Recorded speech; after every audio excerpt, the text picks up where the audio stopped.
Joe. What's up? Hey, hey! I like it, man. All black. Back in black. Blake. Yeah, man. Looks good. Alright, so welcome to another Extremely Retro Volume 24. This is kind of the last list episode where we make a list. We're retiring this Extremely Retro at episode 25, which is our next one. So we're just going to do an old school live stream with anyone who has participated in one of the streams. Mm-hmm. So I don't have a date on that yet. We have to kind of plan on when everyone can do it, or the most can do it.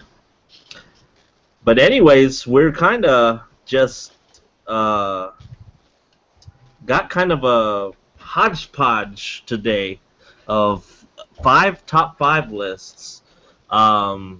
These are kind of subcategories, subgenres that really couldn't do a full episode on, so we just lumped it all into one. We will be talking about sports films, romance films, our top five coming-of-age films, our urban/hood films, and our gangster/mob films. So let's just go in that order. And with us today, we have M4 Movies. What's up, guys? Hey, welcome back. And we have Yep. John Steele. What up? What up? Yeah, yo. So, cool. Yep. Anyone had a difficult time with any of the categories? Well, like I said, especially gangster and urban. I mean, there's a handful that I know about, but it's not really my go-to genres, so those were kind of tough. So Okay. I had to really kind of dive deep into what I grew up liking, and what I just had, fun time watching, especially when it comes to urban movies. So, yep. Okay, cool. I know, John, you didn't have any problem. No, just a little bit with romance, but then when I really started researching, I was like, I came up with a few that I liked. So. You know. Okay.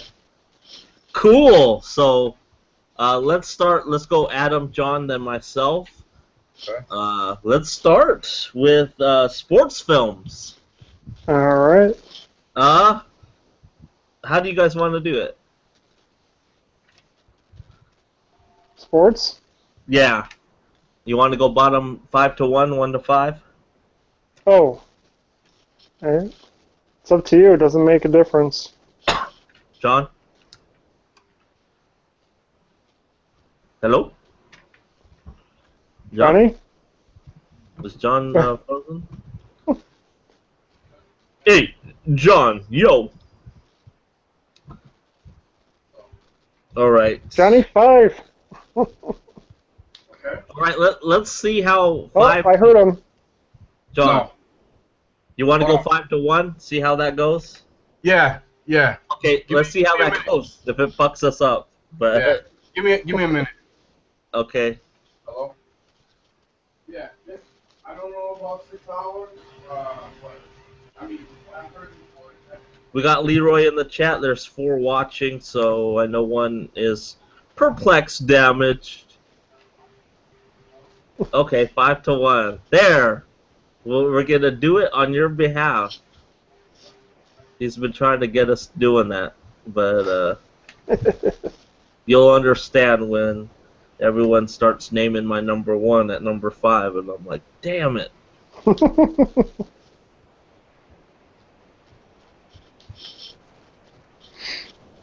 Yo. Yo, Johnny. Sorry about that, man. Fucking work calling me after I left and shit. Like, Oh, tell him, man. You can't call me. You gotta pay me if you call me at home, yeah, bro. like call me on some medication type shit, and I'm just like, yo, like, kind of like figure it out type of thing, Yeah, man. it's my weekend. All right. Okay, Alright, Adam. where we at, man? I'm sorry, guys. Adam, you're Yeah. number 5. Sports Number film. f- number 5 for sports films from 1998. It was a combo of two different sports, and that is basketball. Uh, Directed by Trey Parker and Matt Stone, from the creators of course, South Park. Just hilarious comedy, and like I said, they combined basketball and baseball together, and really funny stuff. Yeah, funny ass stuff. Is that one of their first movies? Was that before Orgasmo? I think Orgasmo was first.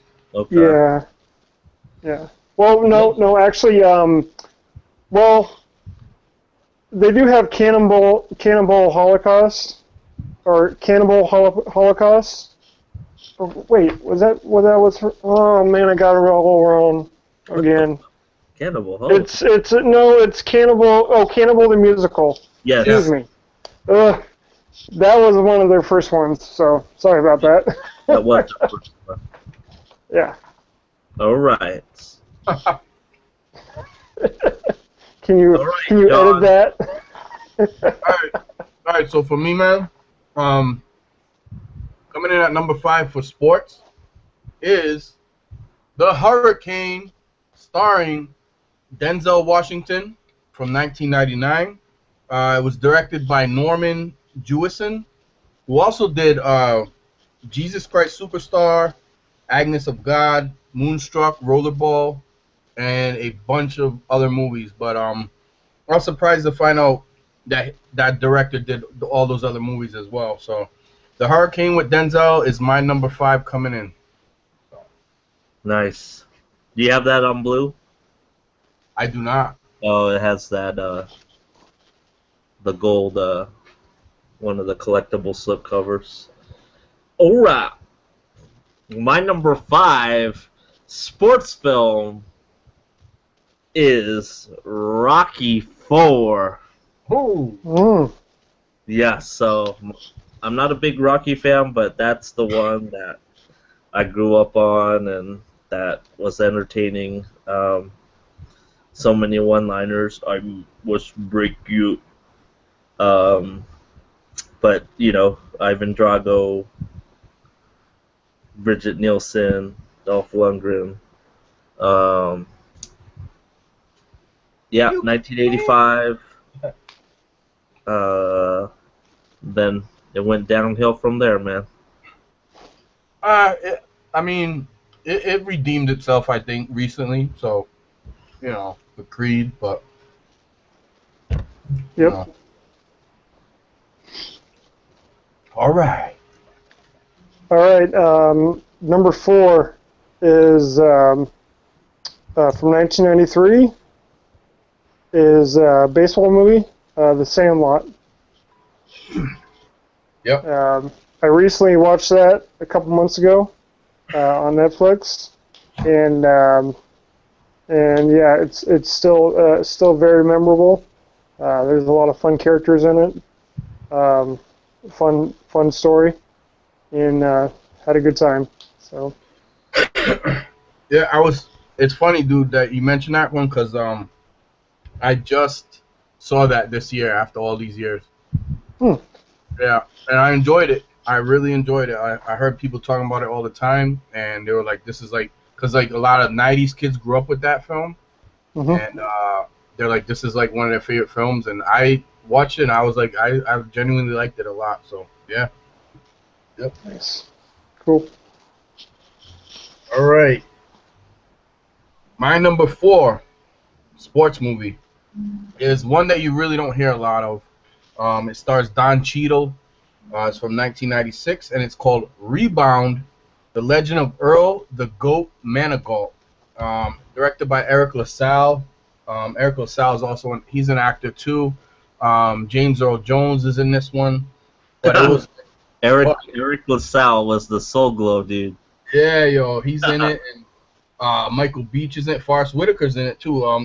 I think I want to say there's there's a professional basketball player in it. It might be Garnett. I'm not know if it's Garnett. It's not the dude that was in the one with Denzel. He got game. It's not that one. Hmm. It's not Ray Allen. It's not him.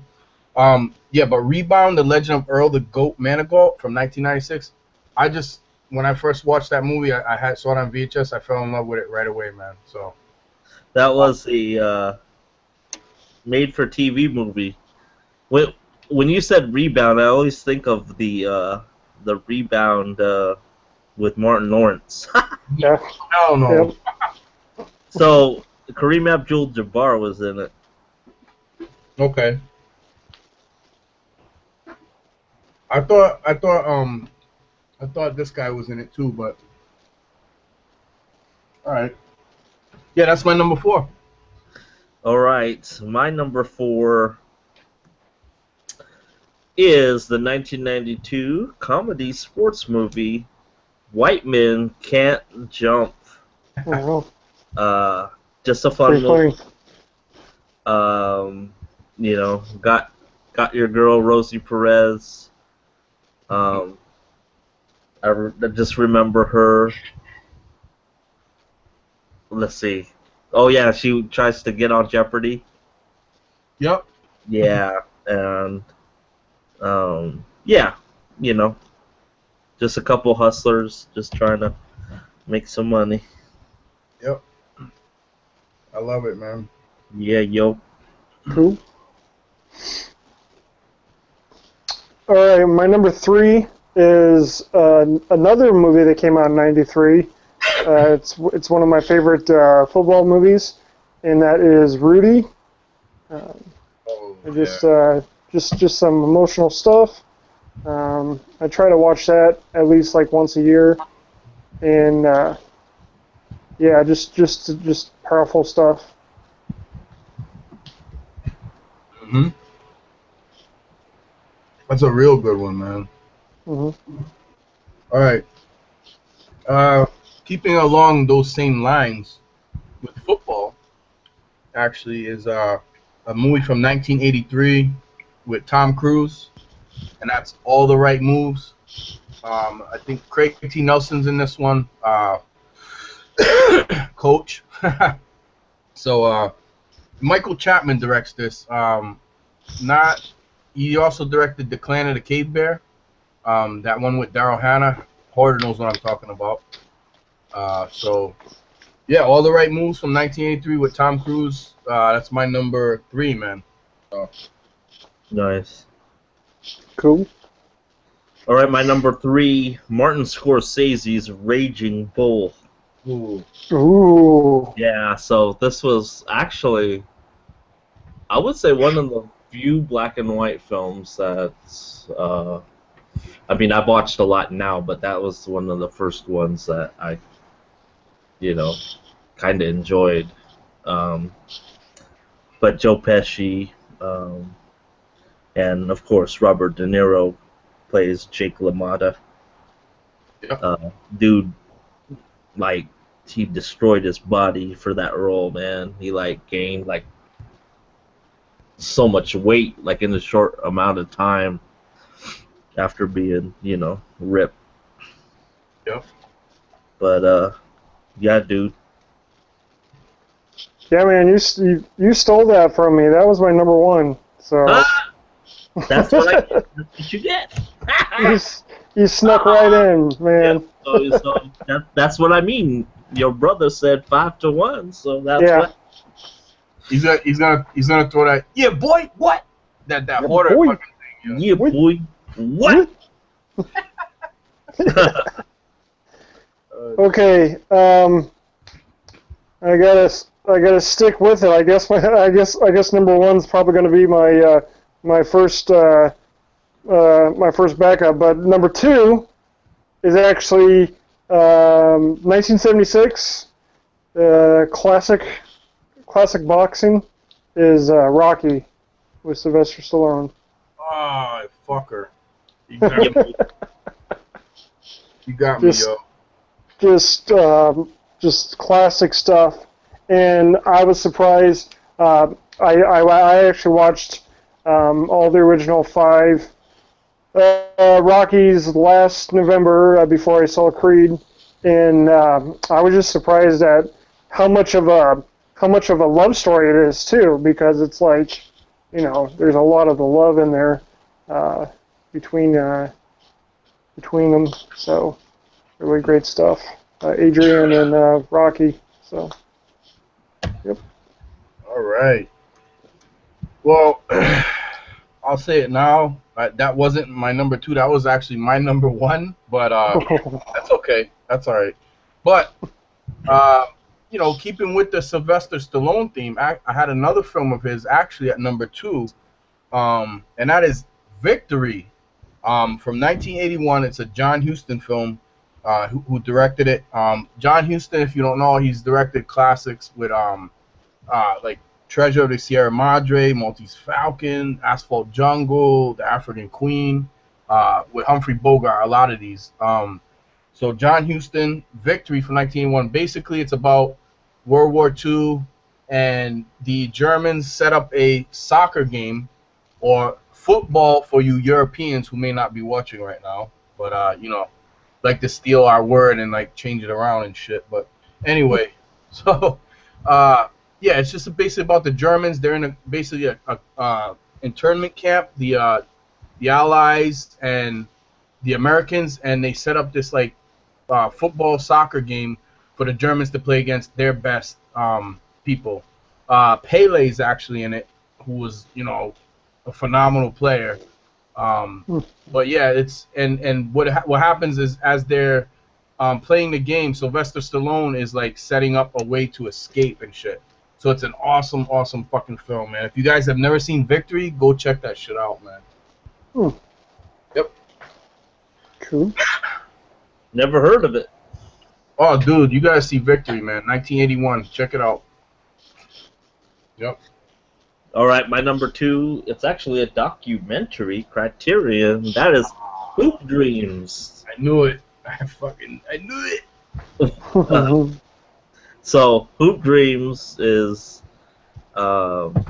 pretty much it. It's a documentary about 2 athletes throughout their, I would say as far as their middle school, junior high, through high school to college, on their quest to be pros. Yep.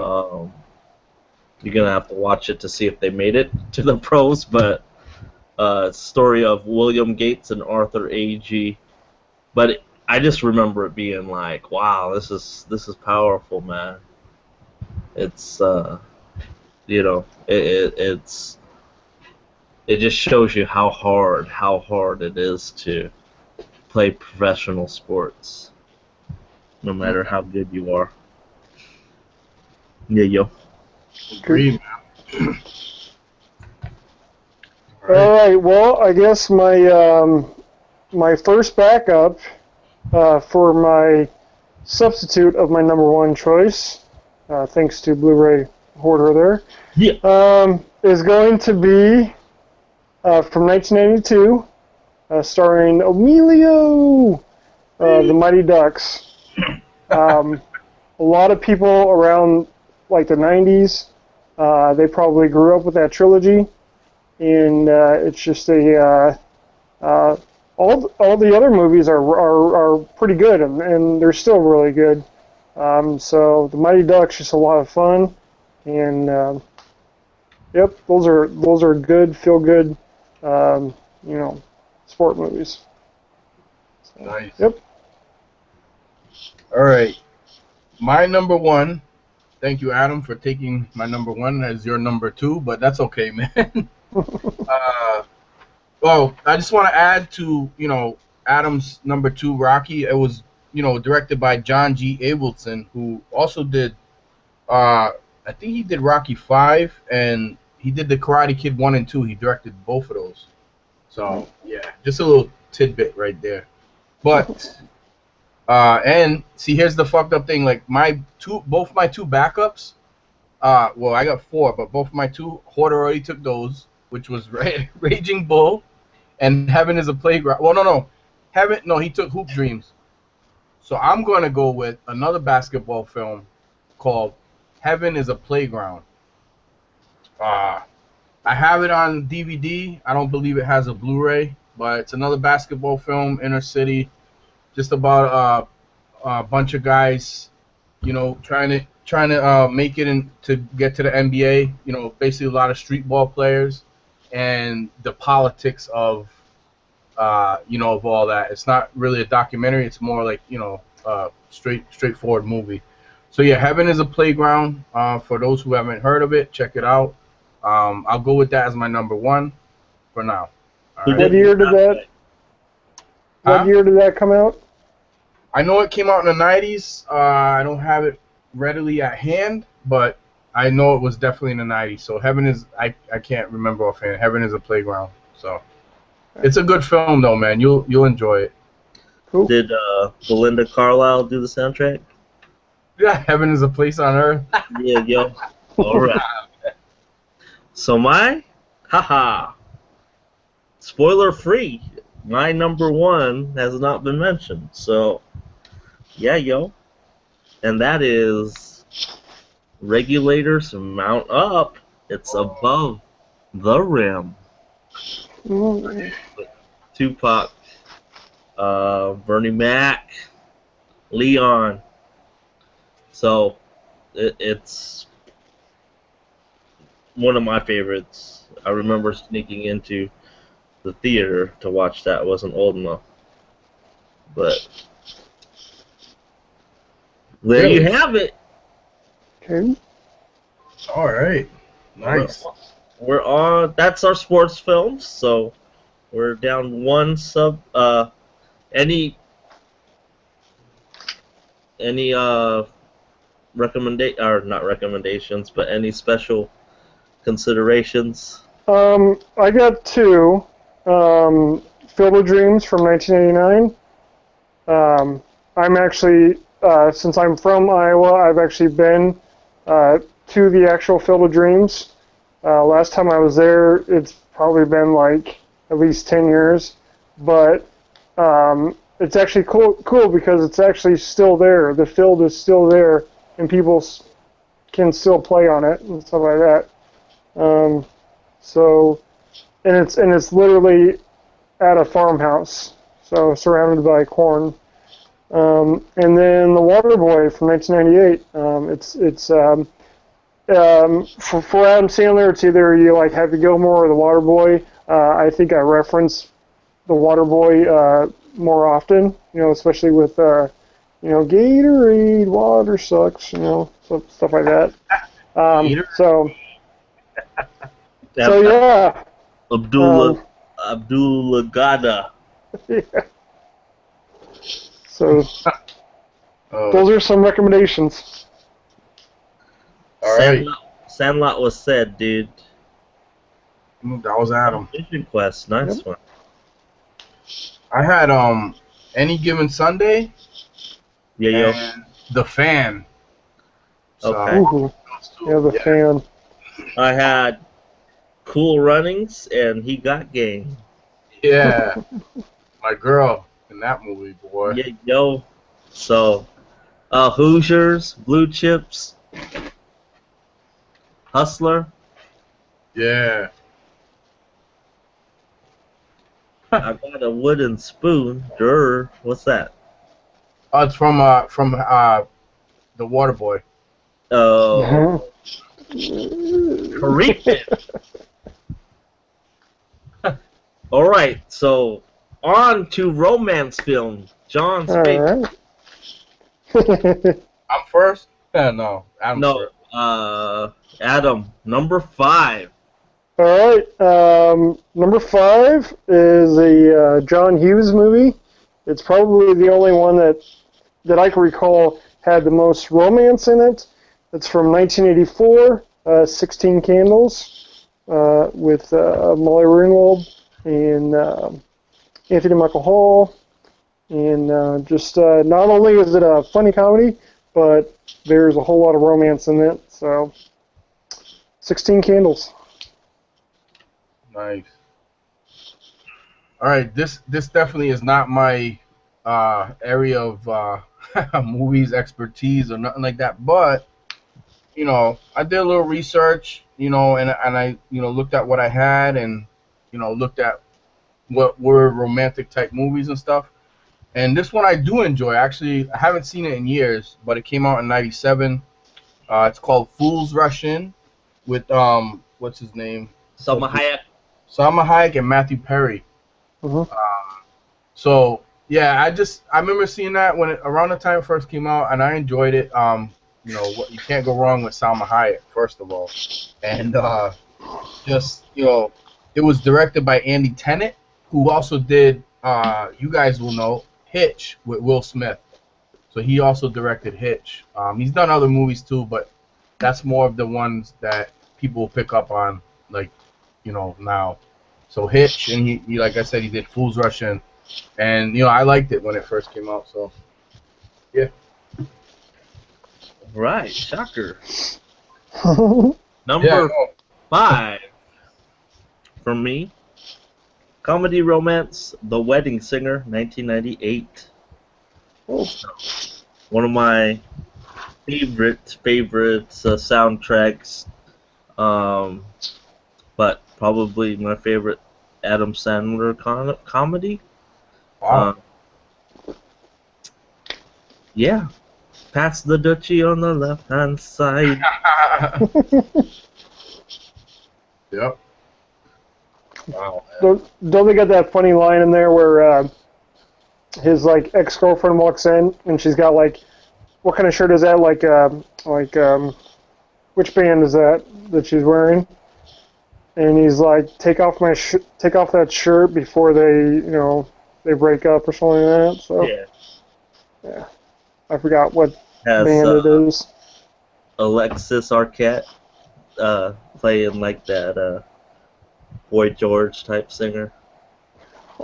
Oh man, Alexis Arquette. Yeah, Oh my God. Yeah. Yep. yeah, yo. All right. Coming in at number 4 for me. Skip Adam. Oh, you skipped Oh, me? my bad. Okay, number 4. I might steal this from somebody. 1995. It was a beginning of a great trilogy, and it's from Richard Linklater, and that's Before Sunrise with they're a draw a blank. Ethan Hawke. Ethan Hawke and Julia Delpy. Yep. And it's just once again I watched that about a month and a half ago, and it's still great stuff, and it's so interesting how that couple just started off on a train. They just started talking, and within like 12 hours, they pretty much fell for each other, and then consecutively, like 7-8 year span, they would come back to each other, and so got to see if they're going to make a fourth one. But yep, start of a great trilogy. Yeah. Yeah, yo. All right. My number 4 is a movie with John Cusack from 1989, directed by Cameron Crowe, and that is Say Anything. Also stars Ione Skye as the love interest. So I just, it's one I've always enjoyed. Kind of a little bit of drama, a little bit of coming of age as well, type of movie, but mostly, it's a romantic, drama comedy type.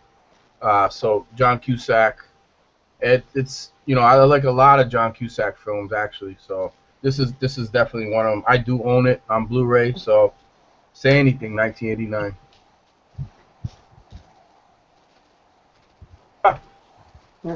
Very good. Your brother, man. All right.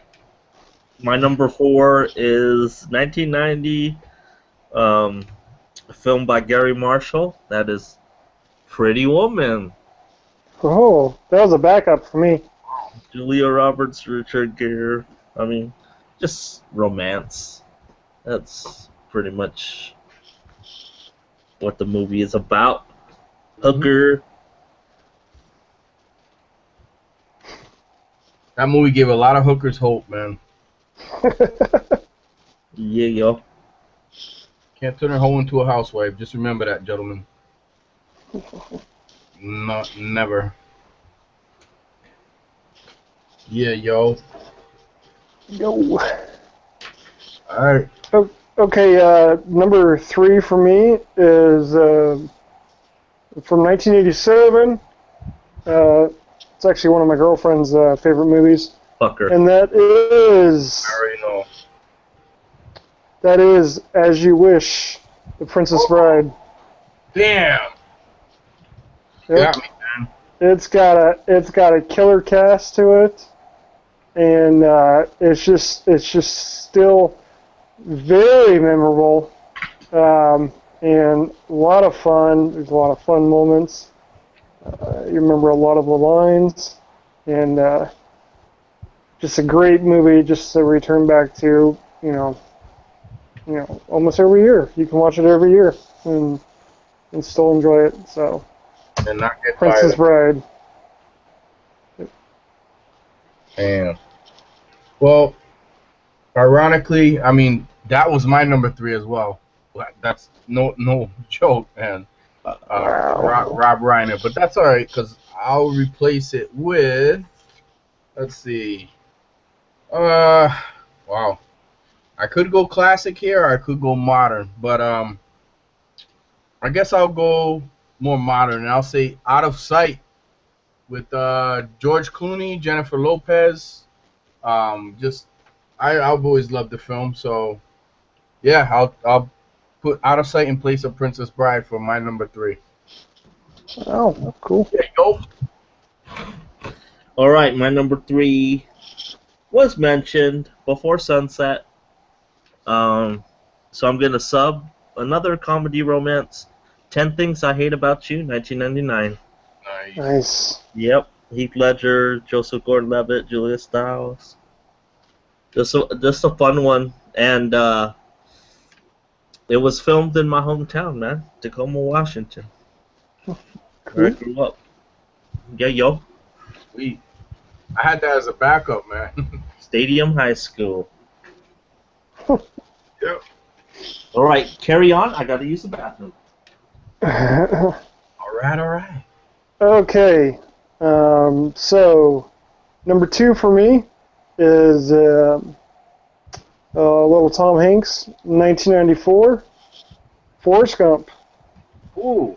It's mostly just between Forrest and Jenny, and everybody remembers that romance. It's the romance that anybody's had that in their life where they grow up with somebody and they want to get together with this person, but she's like, no, I'm not good enough for you, and then eventually they do get together, but spoiler, of course, she gets Yeah. AIDS, HIV, whatnot. But it's still one scene that stands out for me is when they're at the Lincoln Memorial in Washington D.C. and he's making that speech that gets shut off, and then they're like, "What's your name?" Forrest Gump, and then you hear her go, "Forrest," and then she runs out in the water, and just some pretty powerful emotional stuff, and yeah, it's all about memory, man, and that movie sticks with you. I love you, Jenny. Yeah, man. That like Forrest Gump, it gets sometimes it gets shit, but I've always loved Forrest Gump, dude. When you first said Tom Hanks, I thought you were gonna say another movie, dude, and you know what I'm talking about. So, you know the other one with him that's a romantic kind of comedy. So, but yeah, man, that's wow. I mean, some people might not even consider that a romance, but it is. I mean, the general, a lot of the overlying theme in it is romance because he's always like, got her on his mind and everything. Mm-hmm. So, yeah, that's a good Yep. fucking thing. Yep. All right, my number 2 is a movie from 1993. It's directed by Harold Ramis, who was in Ghostbusters as Egon. Harold Ramis directed this. Harold Ramis actually had a part in this movie, and it's Bill Murray and what's this chick's name escapes me all the time. Andy McDowell. Andy, yep, Groundhog Day from 1993. Uh, nice. it's another one that you not right off the back you're gonna consider a romance, but I mean the whole thing does have romantic elements because he's trying to win her heart. And he's Mhm. doing these things day. It's the same day, you know. He's trying to kill himself, right? And then fucking, which is funny as hell, dude. And then when he realizes, you know, that he loves this chick, then he's like doing different things to kind of learn things about her and win her heart. And it's fantasy, it's romance, it's just a very heartwarming, lovable movie, and I've always liked it. So Groundhog Day, 1993 is my number two. Yeah, nice. I got you, babe. All right, my number two is another comedy romance. When Harry Met Sally, 1989. Oh shit. Billy Crystal and Meg Ryan. Favorite scene, of course, was the cafe scene. I'll have what she's having. That was actually Rob Reiner's mom in that. So, Oh, yeah? yep, she's the one that says, "I'll have what she's having." Yeah. Nice. All right. Are you guys going to spoil my number one? Let's find out. All right, my number one. I actually have a visual here. My only criterion that I have, and that's from 1934, going all the way back then. It happened one night with Clark Gable and Claudette Cobalt, and really great, kind of like a road traveling movie, and just great stuff. She doesn't want to get into a marriage with somebody, and so she decides to run away. And he is a reporter trying to find like the next great story or something like that. And so they get kind of caught up on like a bus, and yeah, they just like fall in love. They even have they have a small little cabin, and they have the famous scene where they have to put the sheet up to block the two beds, and some great stuff, pretty funny stuff, and the romance is really good too. So it happened one night, 1934. That's mine. All right, so Adam wants to pop out the visuals now, so I'm gonna have to pop out a visual as well. Oh, This No. this is my number one. It's another 1993 film, directed by Tony Scott. It has romance in the title, so and it's definitely you might not think it's romance right off the back, but it does revolve around a romantic relationship developing, and that is, sir, gotta do it to him. True Romance, baby. Oh, fuck. With true Christian romance. and Patricia Arquette, man. This fucking movie. What can I say about this? It holds up. Got a stellar cast, man. Fucking Val Kilmer's in it. Dennis Hopper, Brad Pitt, Michael Rappaport. Fucking, oh my God, this fucking movie. Quentin Tarantino wrote the script. He was part of writing the script for it. You know, like I said, Tony Scott directed. It's just, you know, I love this movie, and this is out of print. So if you guys could find it, you know, hold on to it because it's out of print, man. True I Romance. have the DVD. I don't have the Blu-ray. I have the DVD. That's good enough for right now. Yeah, I was lucky to get my hands on this, man, a while ago. It's probably when I first started collecting, this was one of the ones that I picked up and stuff. So, yeah. Yep, that's my number one. Yeah, yo. What's up, Trini? All right, my number one, 1990, Patrick Swayze, Demi Moore, Ghost. Oh, shit. Nice. Fuck you, haters. The haters. That is a fucking good movie. Yeah. That the bad dude, the bad guy in that, On the train? not the white guy, like the Mexican dude that got dragged by the ghosts, Yep. the spirit. Oh, I always thought that dude was who was that dude? That one comedic dude with the mustache on Schwarzenegger's Last Stand, Luis. Guzman? You brought him up. Yeah, Luis Guzman. I always thought it was Seriously? him, but it's not. But Wait, when he was fucking skinny and shit, or what? I know exactly. So, but anyways, Ghost. Yeah, man. Let's make clay pots and shit. Adam's brother said boo.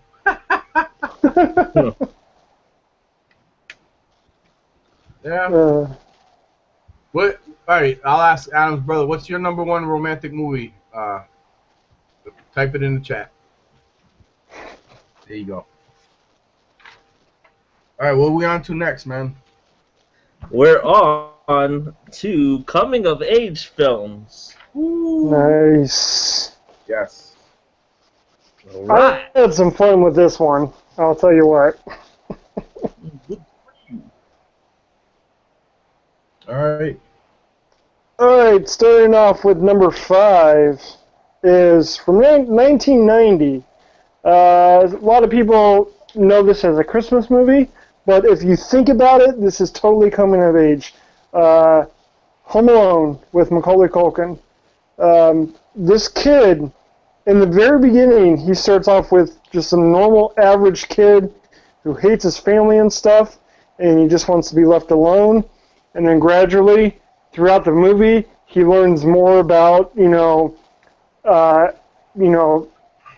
being respectful to others, especially like the old dude and stuff. He learns about growing up, and if he had to live by himself forever, he was prepared for it, kind of. Yeah, it's just you can totally see within like a week or so that he totally changes pretty quickly. So yeah, Home Alone. Sweet, man. All right, you know me. I always gotta go with what I know best, and that's the black. And so my number 5 is a movie from 1975, directed by Michael Schultz, who also did. Leroy's gonna be proud of me. He did The Last Dragon. He did Car Wash. He did Crush Groove, and he did Disorderlies with the Fat Boys. This movie is called Coolie High, and it's just Glenn Turman's in it. Lawrence Hilton Jacobs, who was in Welcome Back, Kotter. I've just always loved this movie. I love the soundtrack in the movie. It's just great, man. It's based in Chicago, and it's just about the inner city kids and what goes on with them and everything. And if you've ever seen the movie, you know what happens. Cochise. Not gonna spoil it for the people who haven't seen it, but people who have seen it know and everything. So yeah, man, Coolie High from 1975 is my number 5. All right, I don't think I've seen that, but I'll try to locate that and check it out. Yep. All right. Number 5 for me is Pretty in Pink. Oh. Pretty. Yeah, So, Molly Ringwald. It's a comedy, but it's I would consider it coming of age. I would consider all pretty much Brat Pack movies coming of age, but just great fun movie. Would you agree? It would be considered coming of age. Definitely, man. Yeah, it has what's the Ducky? John Cryer plays Ducky. Yeah, Ducky and Ducky. And James Spader as the Dick. Andrew McCarthy. James Spader played a lot of dicks in a lot of movies, man. He really Yep. did. Yep, he did. Yeah, yo. All right. Number 4 was an interesting one. Once again, it's not entirely known, best known as a coming of age. It's best known from something else. It is very famous, and that's from 1977. I'm going to go with A New Hope for Star Wars. And here's why. It's coming of age. Now, it's coming of age because of Luke Skywalker. Because if you think about it, Luke Skywalker, when in the beginning of that, he was a teenager who was just, he wasn't quite ready to become an adult, but he actually wanted to be. And his aunt and uncle basically had to pretty much die for him to quickly grow up. And by the end of the movie, he helps take out the Death Star, which actually didn't get blown up. I was thinking about it, and I was like, this is a coming of age for Luke Skywalker, and you could say that he comes of age throughout the original trilogy, but that is where he had the most first growth. Right. So, yeah. That's a fuck, dude. That you threw a you threw a curveball there from left field, but I mean, damn, that's a good fucking point, man. You really made your case for that right there. I'm telling you. Mm-hmm. Yep. All right. My number 4. This is funny because the director shares a name with a famous actress. I mean, actor, not actress. But it was directed by Morgan J. Freeman. Not Morgan Freeman, Morgan J. Freeman directed it. He also did American Psycho 2, which not a lot of people liked American Psycho 2. A lot of people hate that fucking film. Adam knows what I'm talking about. Yeah. But this is a movie from 1997. It's called Hurricane Streets. Basically inner city New York. I can't remember the kid's name, the main actor, but he's been in a few movies as well. I think he's the same kid. Have you guys ever seen Empire Records? Yeah. Okay. Yeah. Do you remember the kid that comes in to try to steal shit and they hold him and everything? Yeah. Okay, so the kid that's in Empire Records that comes in to try and steal from the store, he's the main actor in Hurricane Streets from 1997. Like I said, it's kind of an indie, lesser-known one.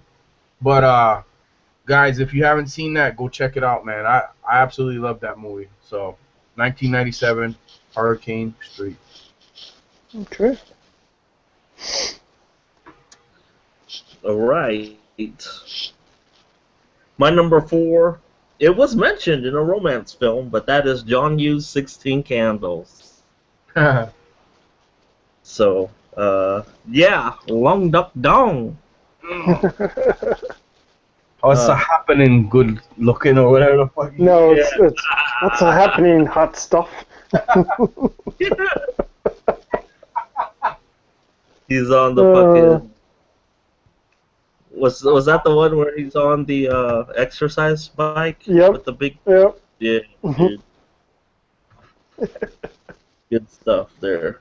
They're all driving in the car, and he's all like, she looks over at Molly Ringwald and is all like, hey, I want to thank you for hooking me up with Long Duck Dawn, and he's all like, yeah, and he's like smoking a cigarette or something, and yeah. It's pretty funny. Long Duck Dong. Oh shit. Okay. Once again, here's number 3 one. It's actually animated, and it's from 1994. Disney's The Lion King, and I will explain it again. coming of age entirely for young Simba. He goes from a normal, happy-go-lucky cub, and pretty much he's just waiting, for life to grow up. Pretty much, Mufasa dies, and basically he runs away, and basically grows up, and then has to basically he finds out, okay, I have to return back because I have this family tradition that I have to take care of, and so he grows as a character, as an animated character. So there you go, Lion King. Damn, man. You're coming like with the knowledge tonight, dude. Like fucking like this is why I'm calling it coming of age, but like it makes sense, man. It really does, dude. So yeah, nice fucking pick, man. Thanks. All right, my number 3. Leroy's gonna be proud of me. I hope Horror doesn't have it.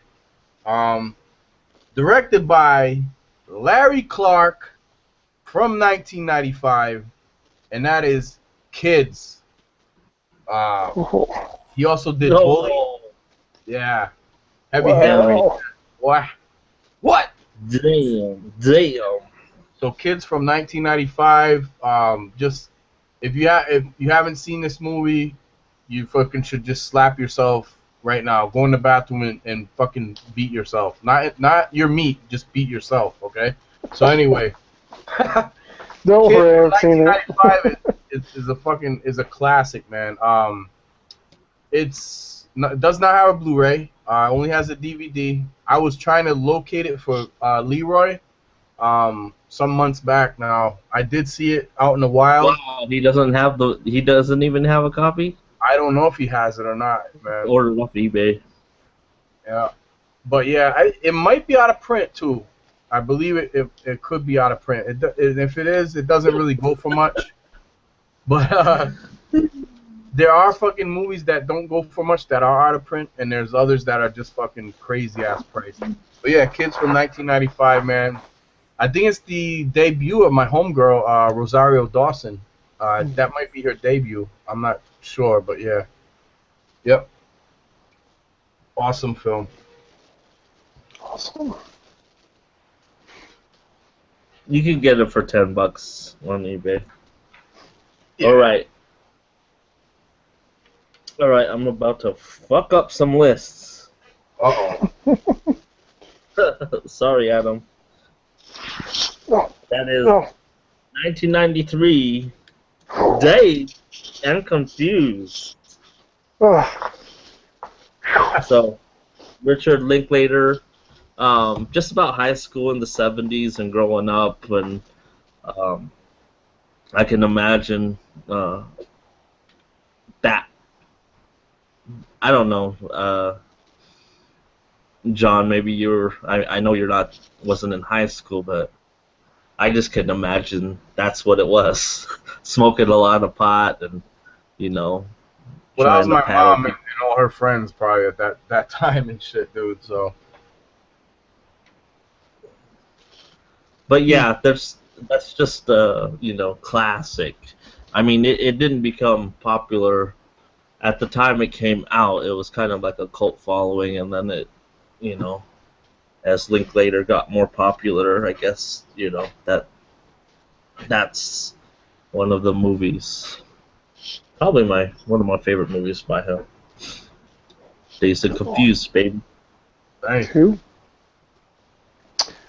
All right, number 2 is a movie that I just saw a few months ago for the very first time, and it's from 1988. It's a foreign movie called Cinema Paradiso. This is a very powerful movie. I believe that after you're done watching it, you think that this movie was made specifically for us moviegoers, us lovers of the movie theaters, and it's basically about a small town, and I think it's is it Italy or I forgot where the setting was, but it's basically about a small movie theater, and this young kid is maybe like 6 or 7. He gets interested in uh, the old movie projector, and basically gets a friendship with the projectionist, and in a way, this kind of molds his life, kind of, and it's just a really good, powerful ending at the end, and yeah, just good stuff. Uh, yep, I definitely enjoyed it. Yeah, Crush said that it needs a Criterion. That'd be a good one for a Criterion, man. Hmm. Yeah, that's a good film. Man, I haven't seen that in a long time, man. Damn. All right, here's another. Well, here's my oldest one. No, actually, no. It's my second oldest one on this list for coming of age. And it's a movie from 1979. It came out the same. It came out the same year as my favorite movie, and it has kind of parallels. It's got some parallels and stuff. But that is The Wanderers from 1979, directed by Philip Kaufman, who also did Invasion of the Body Snatchers, the one from '78 with what's his name? Come on, fuck. Donald Sutherland. Yep. And he also did The Right Stuff. Not the New Kids on the Block song, Hoarder, so don't start fucking singing and shit. But anyway,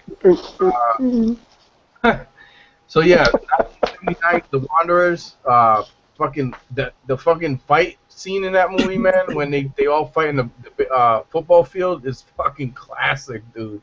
It's just fucking nuts. So yeah, that's my number 2, 1979, The Wanderers. Nice. CP! CP. CP's in the house, yo. What? All right. My number 2 coming of age film is Adam's number 1, and that is 1986 Stand By Me. Oh, get the fuck out of here, yo. Ah! You fucking damn. Wow. All right. Yeah. You want to see a dead body? Uh, I just remember this. Back in the day, I was like maybe a little bit younger than them. I think I was like 5 or 6 when I first saw that, and it was just, dude, it was just a fun movie. What I remember most back then was the pie eating contest, dude. oh yeah. They just started puking all over each other. Shit. But it was, I like the part at the junkyard when they were scared of the dog. But man, Kiefer Sutherland in the movie, what a dick. Damn, And man. it's just, oh man, it's emotional at the end with the River Phoenix and all that, and Yeah, how they ended that movie is just it's just a masterpiece. You know, Yeah. you will. Who did the narrative? Richard Dreyfuss. Yeah, Richard Dreyfuss. Yep. Yep, Sick Balls Chopper. Oh shit. Damn. Yeah, when you tell people that that's based off of a short story called The Body from Stephen King, people are just like, no, it isn't. Stephen King did not write that. And you're like, no, he really did. And pretty crazy stuff. Yeah, boy. Yep. What's your replacement, son? Well, I got 3. Just trying to debate which one I should just go with the one that's the number 6. Little movie from 1991, and that is My Girl. Just a Yeah, boy. once again, great little coming of age. You got this. She starts off as this very innocent. She kind of like I think she's got the hots for her English writing teacher, and she's just like carefree summer break. And then by the end, I mean, she goes through a lot of stuff. She goes through pretty much her single dad getting into a relationship. Spoilers, her best friend dies, and it's just she has to grow up really fast, and she does. So, yeah, my girl, making anyone. Damn. All right, Warder fucking threw a bomb, man. Because Stand By Me was actually my number one. Yeah, boy. But I mean, I have another one that's just as good and holds up just as well. It's from 1983. Oh, you fuck. Yeah, you know I'm gonna do it. And Yeah, that you is are. The Outsiders. Yeah, fuck. Oh, You got Pony my Boy, number. motherfucking Soda Pop, motherfucking, the Greasers, the Socials, man. That movie holds up. It's classic. Yeah, It 2-bit. has a fucking stellar cast in it, dude. It's just fucking great, man. Yeah, dude. Leif Erikson. Diane Lane looked dope in that movie. Diane Lane, when she was Oh, young, yeah. and looked good. Beautiful.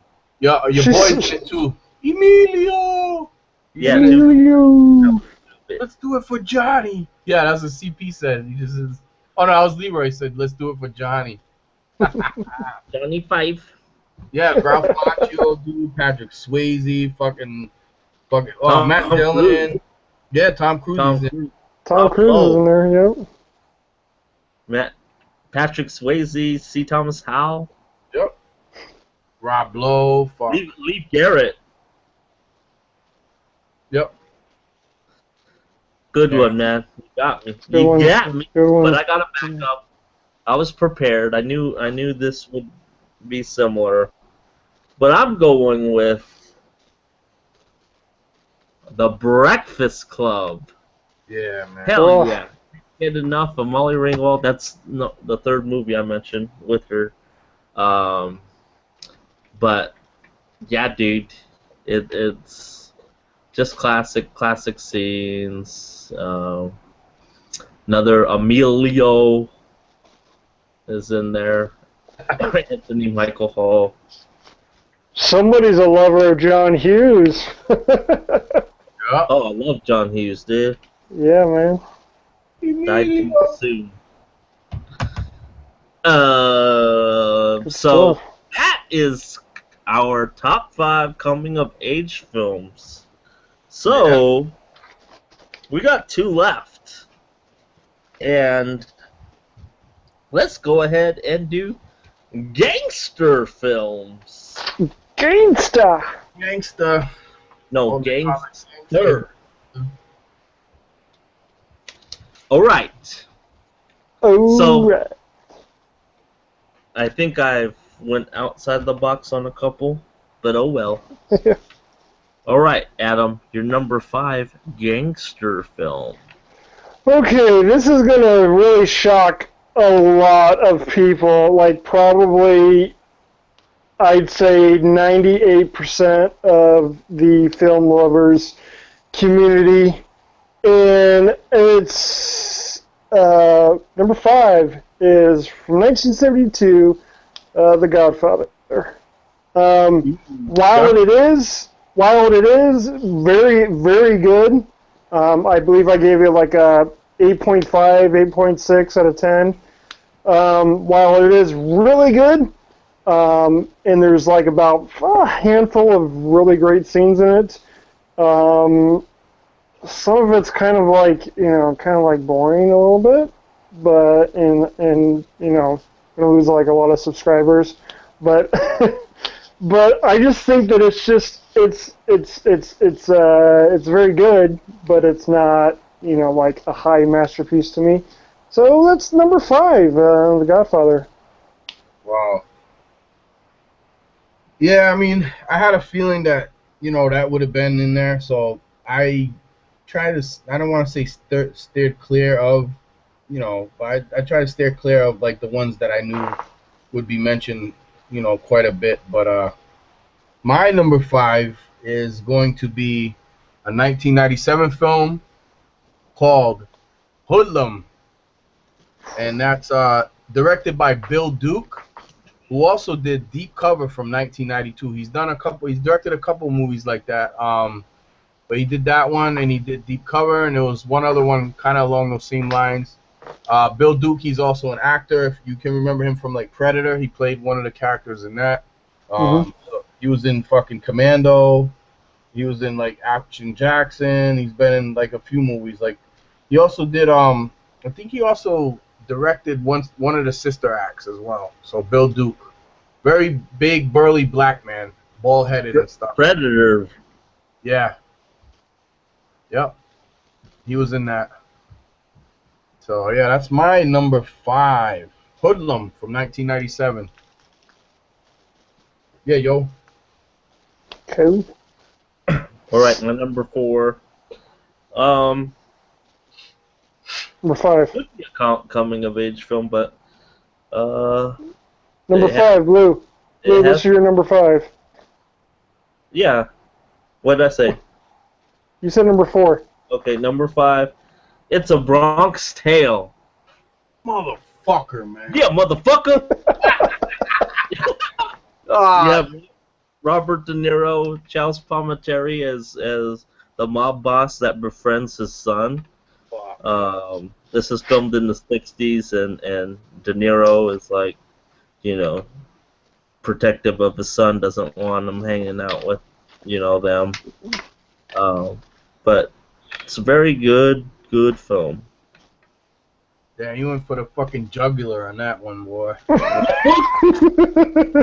my neck is over here bleeding, yo. I'm just saying, you're gonna see why. So, Hey, all right, go ahead, Adam. right. Number four. You kind of got me scared there when you said 1997, John, because this one's also from 1997, and it's a team up of two really great actors, um, Al Pacino and Johnny Depp, and it is Donnie Brasco. Oh, fuck. Just great stuff. Seeing what Johnny Depp's character has to, change during his regular life, and just to adapt from going to FBI, by the law, to Gangster and to the smaller mob, and just everything he goes through. Just great movie, great performances. Damn. All right. Well, my number four is holding up.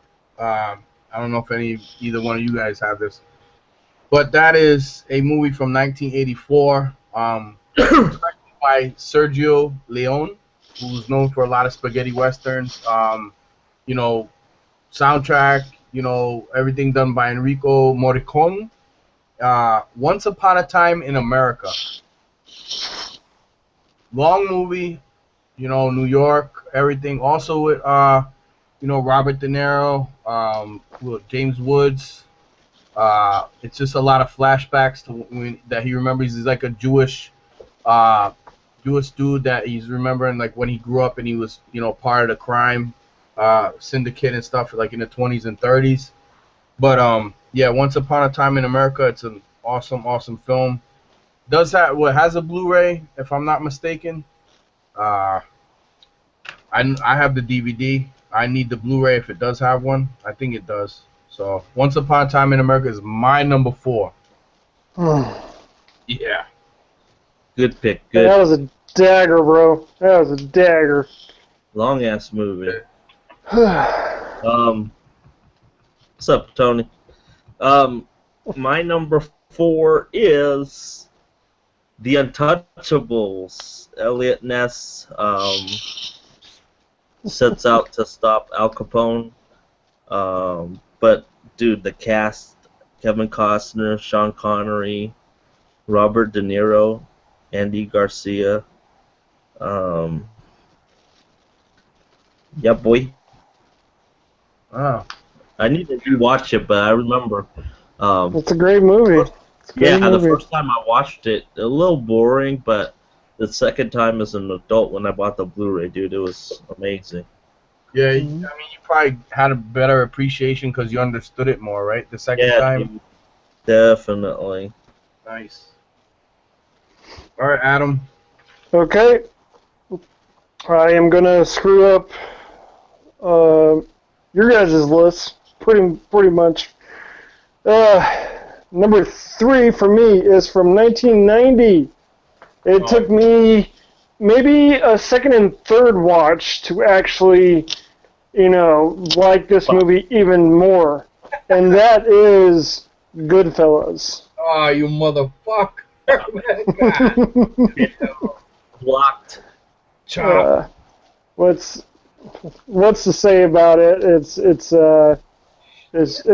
just crazy classicness. So yeah, it's crazy. So and Damn. it took like secondary and third viewings for me to finally just be like, you know what, this is a masterpiece. Yeah, I gotta say. So Fucking Jordan. Fucking McGriddle, yo. What's up, Friday the 14th? How you doing, man? I'm having fun now that y'all motherfuckers are here. It's real fun with the Oh, he's friggin' smiling and yeah. yeah. I got a big cheesy smile. Looks like a big fucking McGriddle smile. But yeah, well, my number 3 held up. Uh, these fuckheads that I'm on this stream with that I got love for. I'll add that in there to redeem myself. But they took my number 1 and 2, but my number 3 held up, and a lot of people forget about this one. And I don't know why, because it's an awesome film. I had it on VHS, I had it on DVD, and it just recently, probably last year, got a Blu-ray. If not early this year. And that's also a 1990 film with who is it? Ed Harris is in it. Sean Penn. State of Grace. hmm. Basically, the Irish American kind of like mafia in New York City. Sean Penn is like an undercover cop. He comes back to the neighborhood. He hooks up with some of his old pals. He hooks up with his buddy's sister and shit to kind of get in there and everything. And he has to take down Ed Harris's character and shit. So who's the crime boss? But yeah, 1990 State of Grace, directed by Phil Jonu, who also did 3 O'clock High. So you motherfuckers can see me in the schoolyard at 3 o'clock, buddy. Yeah, yo. Okay. Adam's just gonna eat peanuts off my head because he's like fucking 6'5" and shit. I'm just switching it up. Number 3, Goodfellas. That's what I said. It was said already. I'm gonna sub Scarface in there with Al Pacino. So that's my substitution. Say hello to my little friend, motherfucker. Nice. All right, Adam, what you got? What you got? Okay, number 2. Johnny, you already mentioned it in another category. It's got very little gangster stuff in it, but the scenes that it does have in it is very powerful stuff. And that is from 1993, True Romance, Yep. thanks to Mr. Christopher Walken, that great scene with Christopher Walken and Hopper. Just brilliant stuff. That conversation with the Sicily mafia and stuff, and then when he turns around and grabs that gun from one of his guys and pop, that was just some crazy stuff. And also, Also, was in that movie was James Gandolfini part of Christopher Walken's group? Was he like a hitman, or was that just something else?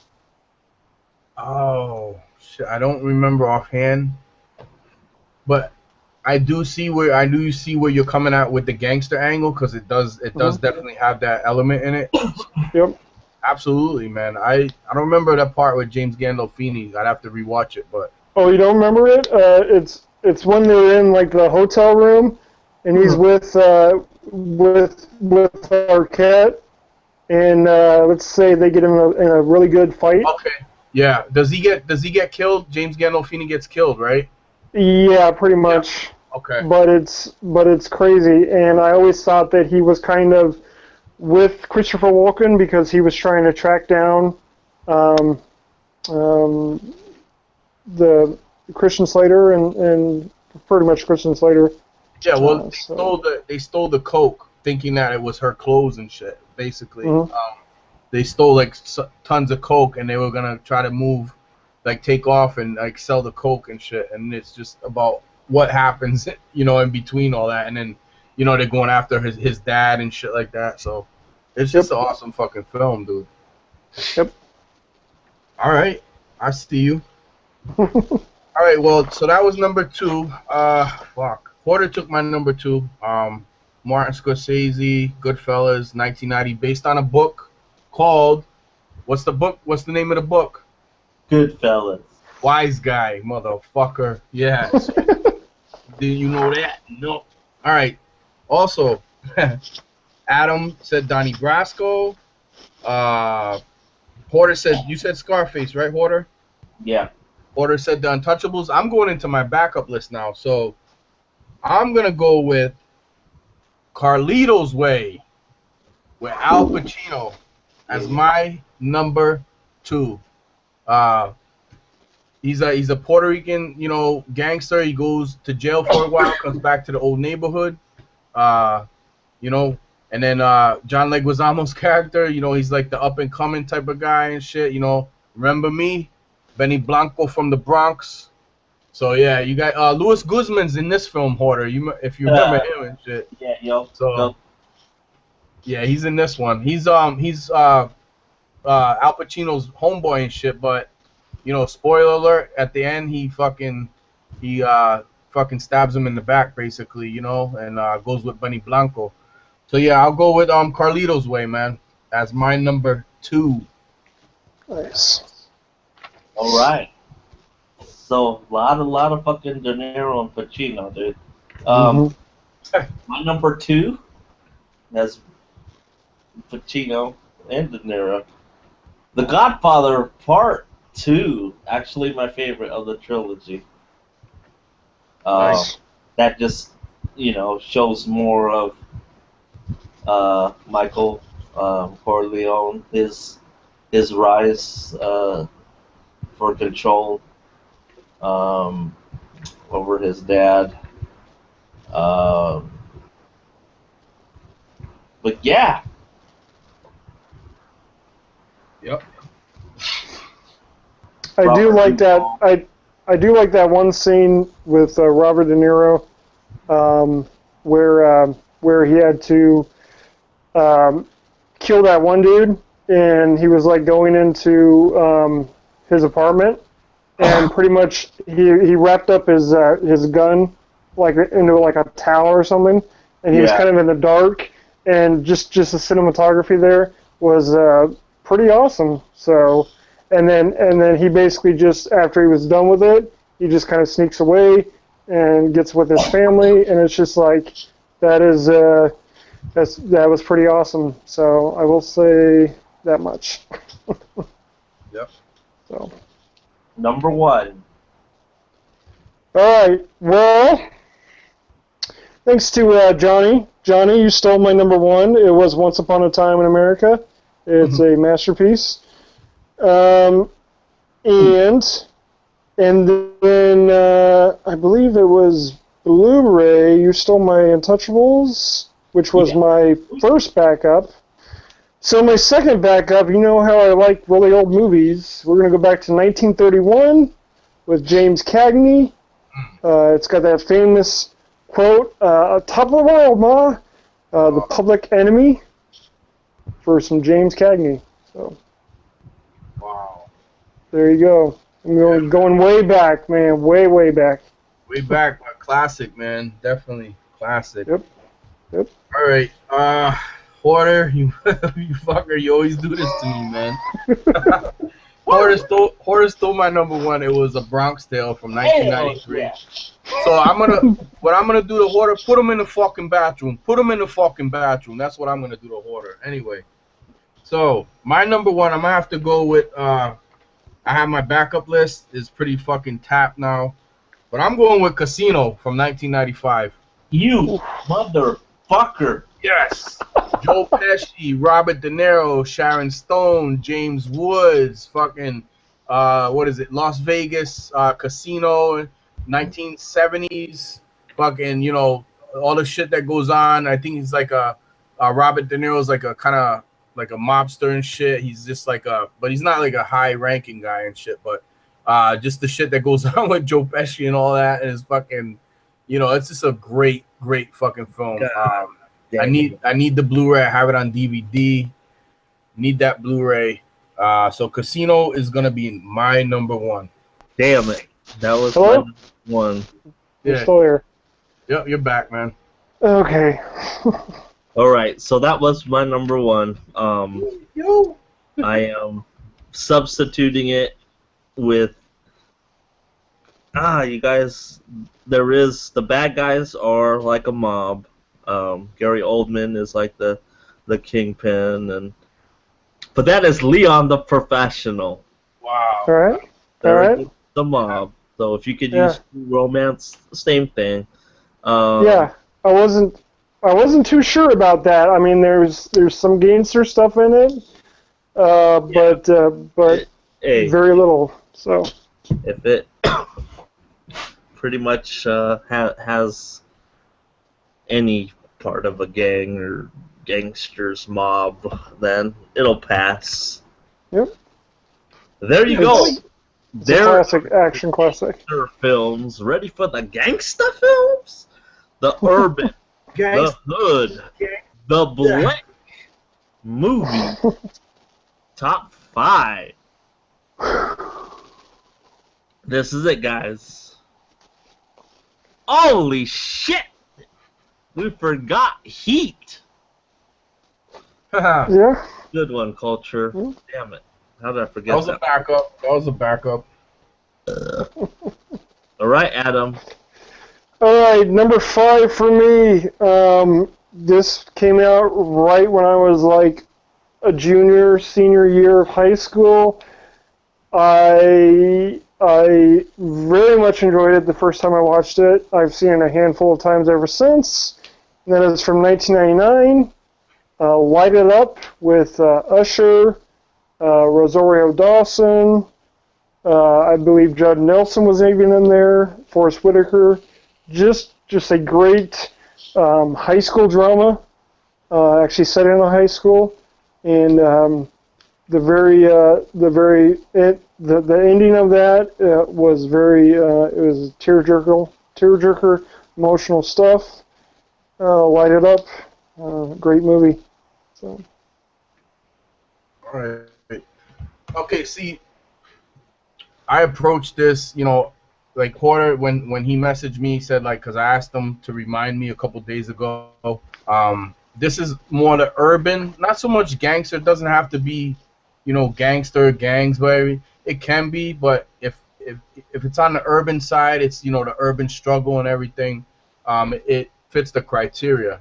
So my number 5 is gonna be a movie I talk about quite a bit. King of New York. No. And I don't know. See, motherfucker, jumping to conclusions and shit. But that's a backup. Anyway, fucking Oreo. It is a New York movie. You know, I gotta go with what I know. I gotta stick with that. And it's a 1993 film. I don't think not many have seen it. It was I believe it was an HBO one that came on quite a bit. With what's his name? My man from Lethal Weapon, the black man from Lethal Weapon and shit. Danny Glover. Glover and homeboy that we just mentioned that was in fucking the Outsiders. Dante Basco. Well, fuck. Dante Basco is probably a fucking sperm in his fucking dad's fucking loin. Anyway, without further ado, it's The Saint of Fort Washington from 1993. God damn. Directed by Tim Hunter, who also did River's Edge from 1986, the one with Keanu. Yep. So, it's just I love this fucking film, man. It's like it's very heartfelt, heartwarming. It's basically about like homeless people on the street and all that. Danny Glover, what's his name? Matt, big ear dude. What the fuck's his name from Something About Mary? Fuck, always forget his name. Ben Stiller. Oh, not Ben Stiller. The dude, Matt Dillon. Matt Dillon, yeah. Matt Dillon is in it. Danny Glover's in it. There's a few other people in it who might not be as recognizable. But The Saint of Fort Washington from 1993 is my number 5. And if you guys haven't seen it, go check it out. Yep. All right, my number 5 is the Blick comedy from 1995, Friday, bitches. Nice. So that is just wow. That's like I watched that a ton back in like I think it was like how old was I? I don't know, junior high. Wow. It's a classic. So. Yeah, dude, Debo and fucking that scene. What you got on my 40, homie? Huh. I ate corn, yo.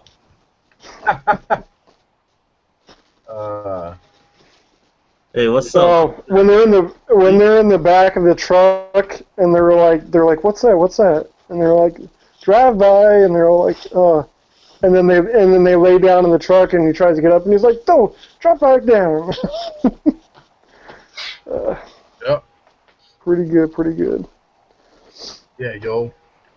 All right, number 4 for me is actually a movie that I just my brother, thanks to my brother, pointed this out to me, and he's like, you gotta rewatch this and try to sneak this into your list. And I rewatched it this morning, and it's from 1993, and it is Fear of a Black Hat. Oh, fuck. Damn, wow, you pulled that shit out, yo. Yeah, right out of my ass, right out of my hat, man. It's this movie. Yeah, it's a parody of Straight Outta Compton, NWA. Theirs was NWH, blank with hats, and it's just. Shut up, dude! Come on, you laughing at me just because I'm not gonna say it? No, I'm Come not. on. You. I was looking at the cast. There's a cast member called Tone Deaf. Yeah, and Ice Cube. Yeah. Ice Cold. Yeah, Ice Cold. Tasty taste. But this one was just the music was hilarious. They have one theme that I just laughed my butt off at was they were going over their albums, their records, and one of it was entitled sorry for the ladies if you're watching, but it was entitled PUSS and then Y, spelled out Y.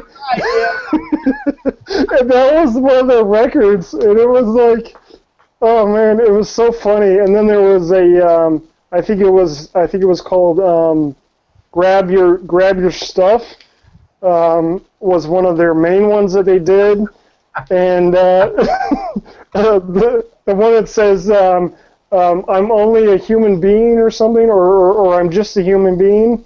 It Yeah. was, and then there was one classic movie or one classic sequence where he's going over all of his guns with the person that's interviewing him, Yeah. and it's just funny stuff. I mean, if you guys can find it, um, Out of print. yeah, It but is. hilarious stuff, and especially the guy, one of the main guys from it, had a role in Revenge of the Nerds, and it was just like it was a completely different type of character for this guy to play, Yep. and the director even did it, or directed also acted in it, and just hilarious stuff. So I think I want to say that the main guy in the group, I think his name's Stony Curtis or something like that. Some shit like that. But the funny thing, like Adam was saying, like I haven't seen this movie in a long fucking time, and I'm glad you brought it up, man, because I tell people about this hood movie all the time and shit. Um, when they come together as a group, but when they split up, one goes like he's like a real militant guy, the other guy kind of goes like pop, and the other dude goes like soft, almost like a PM Dawn type guy, like a set adrift on Memory Bliss. They make fun of that. yeah, Um, the fat remember the fat dude, he goes kind of like soft and like hippie like and shit when he yep, goes up on his own. Man, yep. I have not seen that movie since I had it on VHS. So if you have it on DVD, hold on to that because it doesn't have a Blu-ray.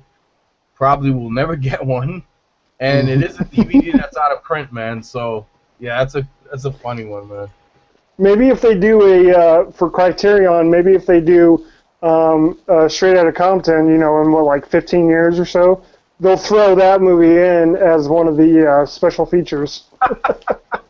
Wow. That would be genius, man. Nice.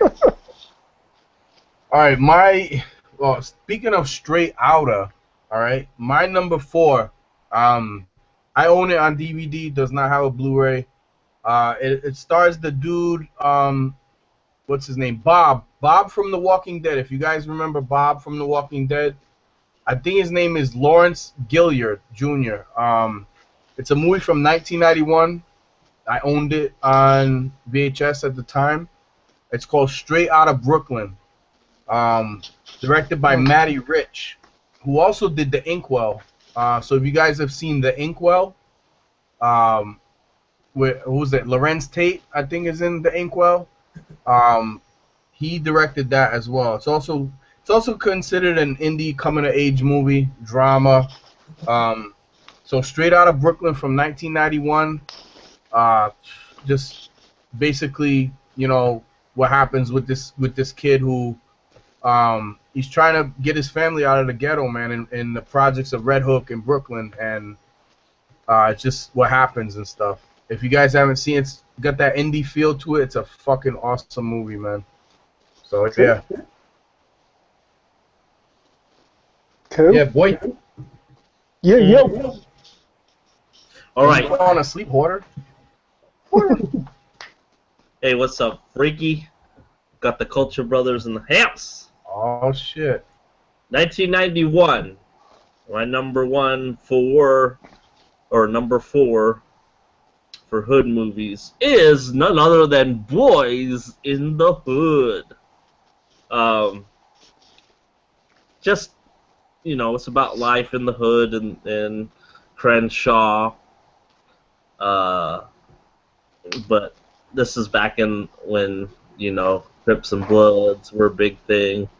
You had Ice Cube, Cuba Gooding Jr., and spoiler, Maurice Chestnut, who was going to be a star football player, got killed. And so they want to take revenge on the people who shot him. But yeah, dude, it's also has Lawrence Fishburne and Angela Bassett, dude. Yeah. Ooh, But yeah, dude. Yeah, it's a good yo. one. Good one. That's what you call hood. Want to see a dead body?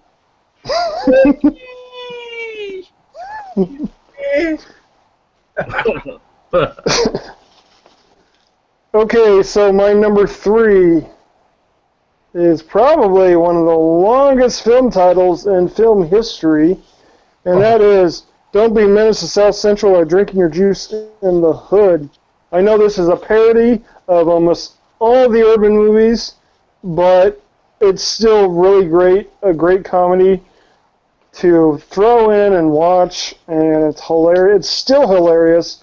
It's still one of the better parody movies from the Wayans brothers, and it's just. Hurry up and bite! Hurry up and bite! She's in the fucking ice cream machine. He's all like, guys, he said I'm not gonna be able to walk. What? You know when he gets hit, and he's all like, I'm not gonna be able to walk anymore, guys. And he's like, fool, he wasn't able to walk before. Oh, the dude in the wheelchair and shit. Yep. The fucking crackhead with the white shit around his mouth after he takes Marlon Wayans around the corner and stuff. I'll suck your dick, man. What you say about my mama? Oh shit, Culture said it too, yo. Jinx. Wow. All right, my number 3.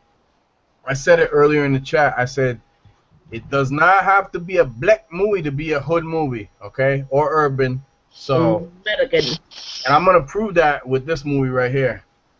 This probably has got to be one of my favorite West Coast movies of all time.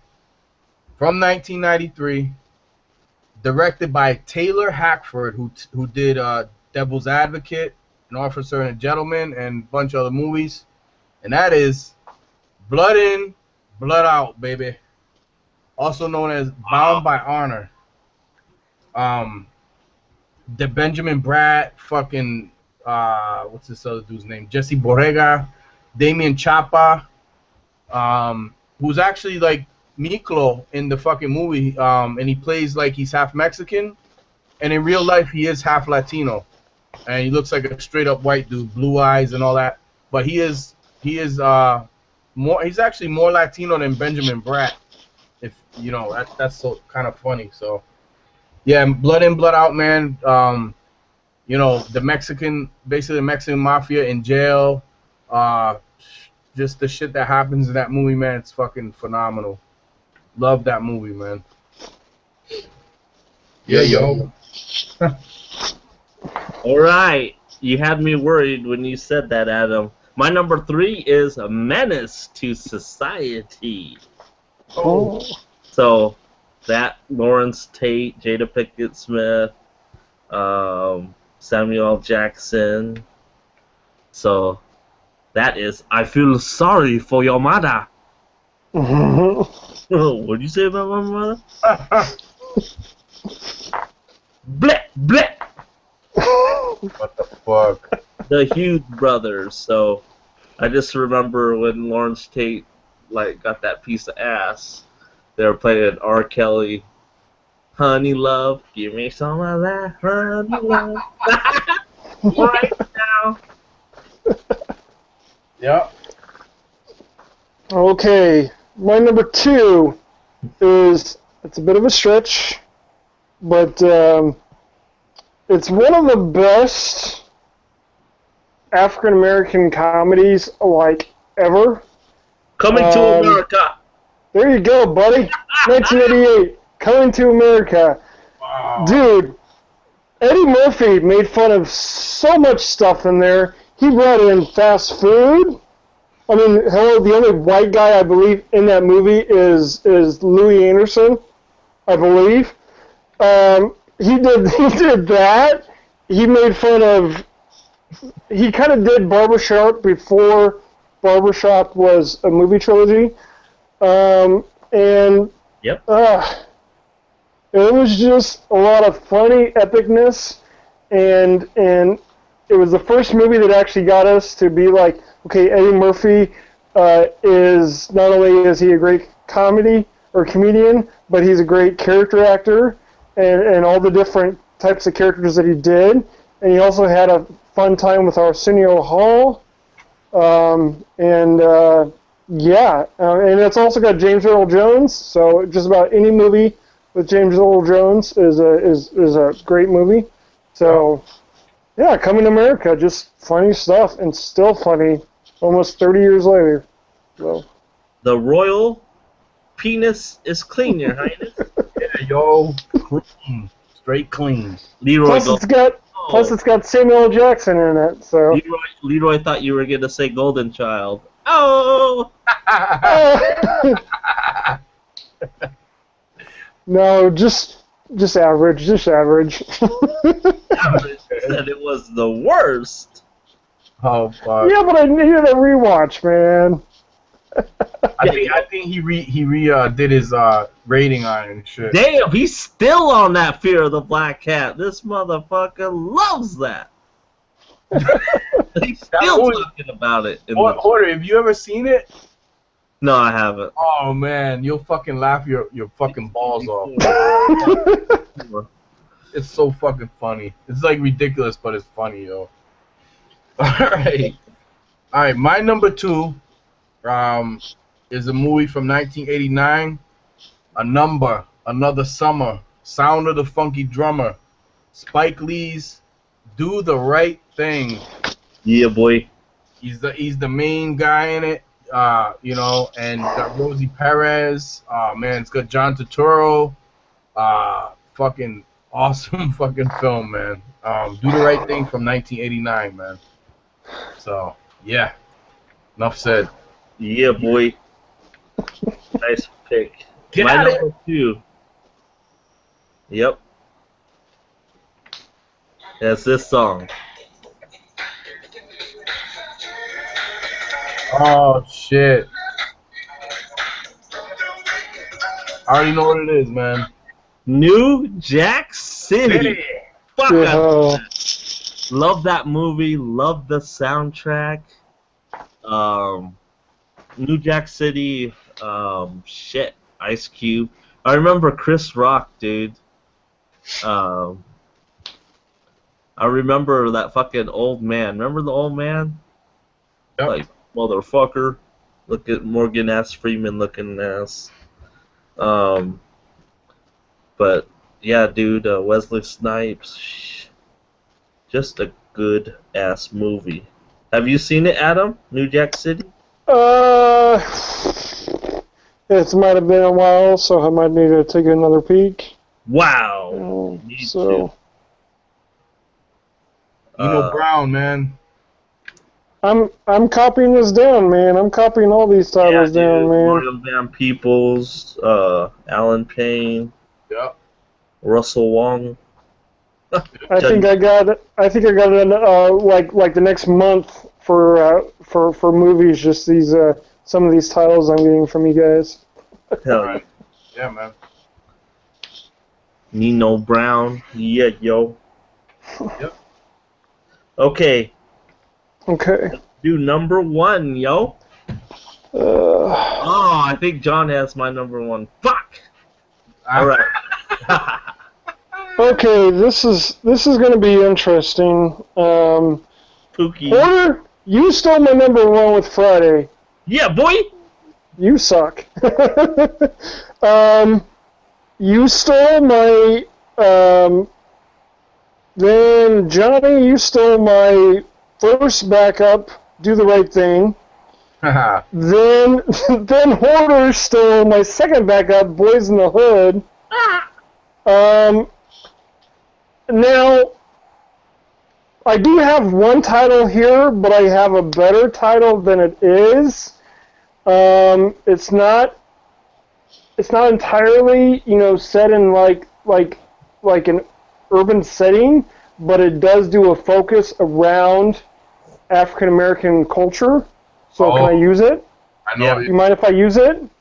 Go ahead. Okay. Help me out with the dates. 1995. No. but it is a war movie, and it is a very impressive war movie. It is very important Hamburger Hill. for the history, and that is Glory. Glory with Denzel Washington, Morgan Freeman. It even has Ferris Bueller himself. That's your other one, because that Urban What? Hood? Hell You don't no. like that? That's a Okay. historical piece with black people. That's like, Okay. 89 that came out. All right. Okay, then I'll toss out what was on there. 89, Lean on Me with Morgan there Freeman. you go. That's There perfect. you go. Okay. Yep. That's urban. That's like growing up. And is that in New York or Chicago? Lean on Me. Fuck. Lean on Me. Oh, wow. Yeah, I don't even know. I don't remember. I know it has the fat kid from Juice in it, so that's all I know. Yeah. All I remember is that fucking when they first started the intro, they played fucking Guns N' Roses. I was like, what the fuck is this? All right, John, don't spoil it. I think I don't know. You should know what's my number one, man. I mean, it's always, I say it all the time. What is It's it? definitely urban. It's fucking The Warriors from 1979. Oh, okay. So that's my I- number one urban film, man. I kind of guessed that like 2 weeks ago. Gang.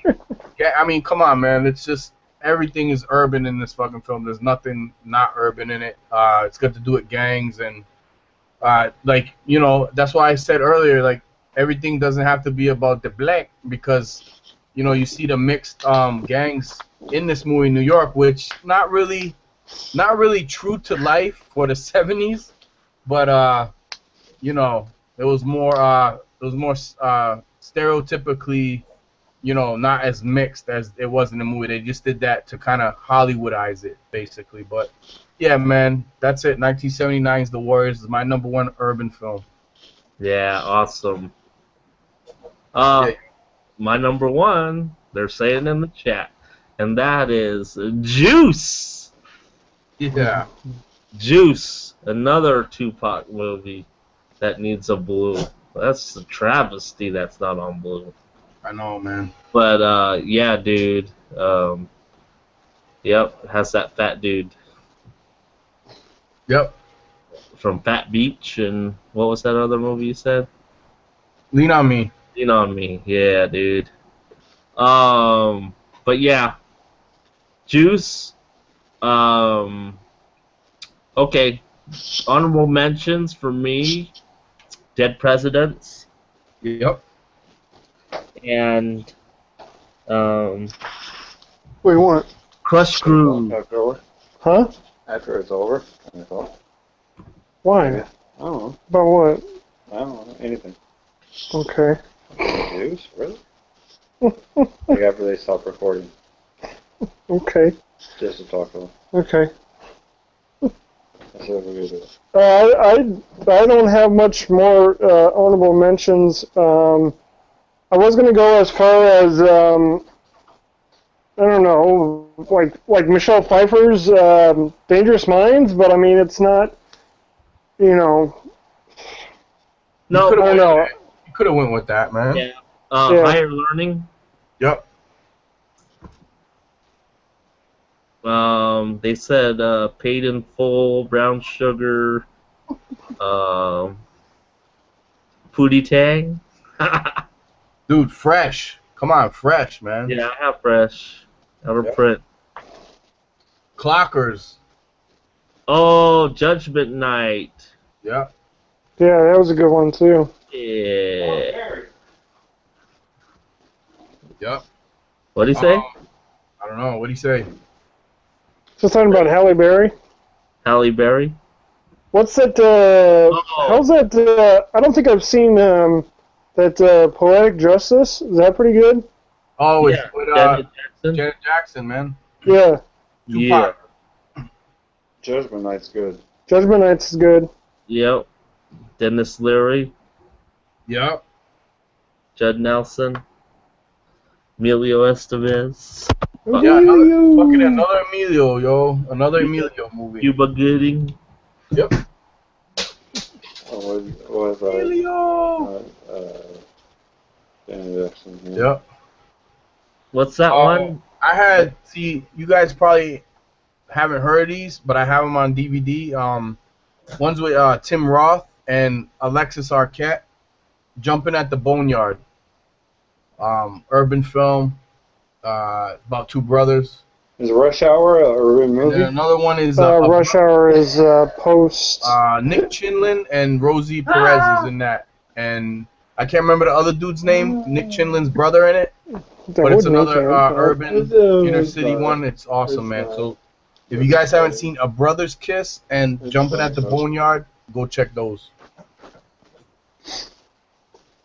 Yep.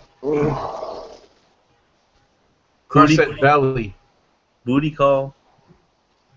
Booty Call. That's all you. I was going to mention, you guys remember like Blank Man and like Meteor Man? Yep. I mean, that's very much. I mean, those are urban comedies right there by themselves. I mean. Yeah, dude. Oh fuck, Beat Street. Yeah. Yep. Wild Style. Oh fuck, Wild Style. That never ever. Strictly Business. There was a movie I picked up in New York. Leroy knows what it is. That I found with him in 4K. I'm gonna put it in my next update and shit. But it's one that I didn't reveal yet that I got. So yeah. Yeah, yo. Yeah, yo. South Central, yeah, dude. That's a powerful movie. Go ahead. Yeah, it Cut is. it. South Central. It's done. Let's just talk normal. Yeah, I can't believe I made it through the Gangster and Urban because I was like, those were the lists that You should put that head on backwards. 4 days ago. 4 days ago, I didn't have that list at all. So he's telling me to put my head on backwards. Look at that. There goes my headphones. Hey, don't There let we your go. brother bully you. That looks better.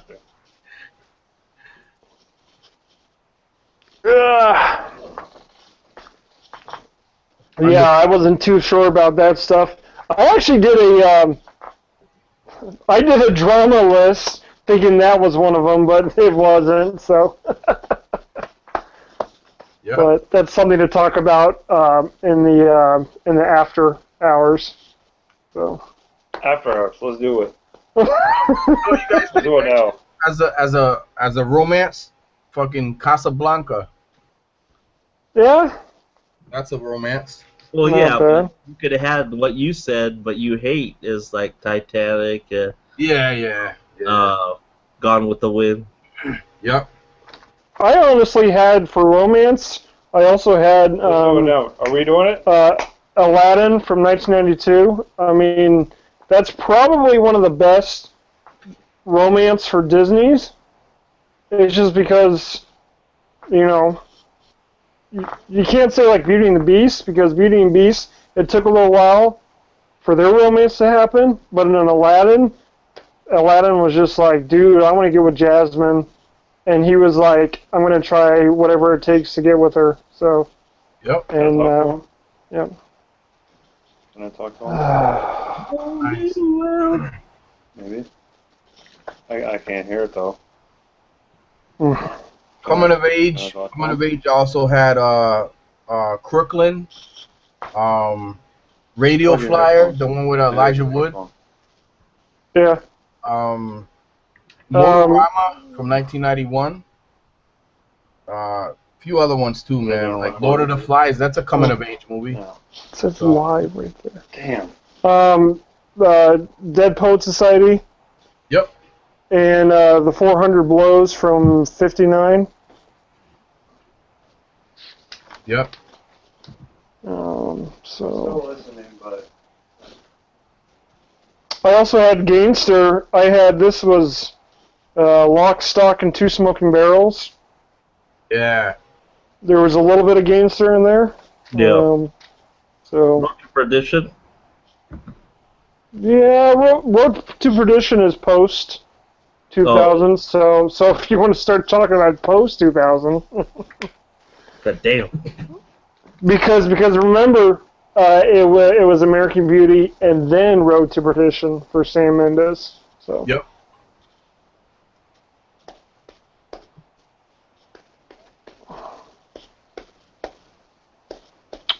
So All so right. we got a couple more weeks, and we got that mask group planned. Yeah, y'all. So those that are in the chat, I think majority of you guys been in a stream. I know Leroy, Crush. We're gonna have a kind of a extreme just to recap. Not recap, but just to end the retire this series. So we'll set Is it that up. almost is that almost going to like reflect on just culture impact for No, film and music no, related, or what is it? we're just bullshitting. We're just chatting, just Okay. talking about just nostalgia shit growing up. I mean, we did that a lot on the last stream, right, John? Yep. Yeah, just talking about fucking school lunches and shit. We were, but it's just like an extra. Oh, fucking culture, Trini. Not me, boy. Um, no, but we'll play like some trivia games and shit. I'm here, but want chat with y'all, but won't. Wants or won't? He wants to. So You want to chat? Okay, chat. Send them the like link. What's you want to chat like about? post. Yeah. He, Post. I don't know if he's got Google Plus and all that fun stuff. So But I don't know. well. What you want to chat about, Sean? Yo. If I mean, I would have to unplug my headphones, right, for him to be able to be Yeah. heard, right? Yeah, and just Okay. sit right next to you and shit. Yeah, so unplug your headphones and see if your computer will. Because Okay. I do hear him when he talks. He can't hear Okay. us. Are we good? Hello? Yeah, you got anything to add, Adam or Turn it Sean? up. Can you hear us? I hear you. All right.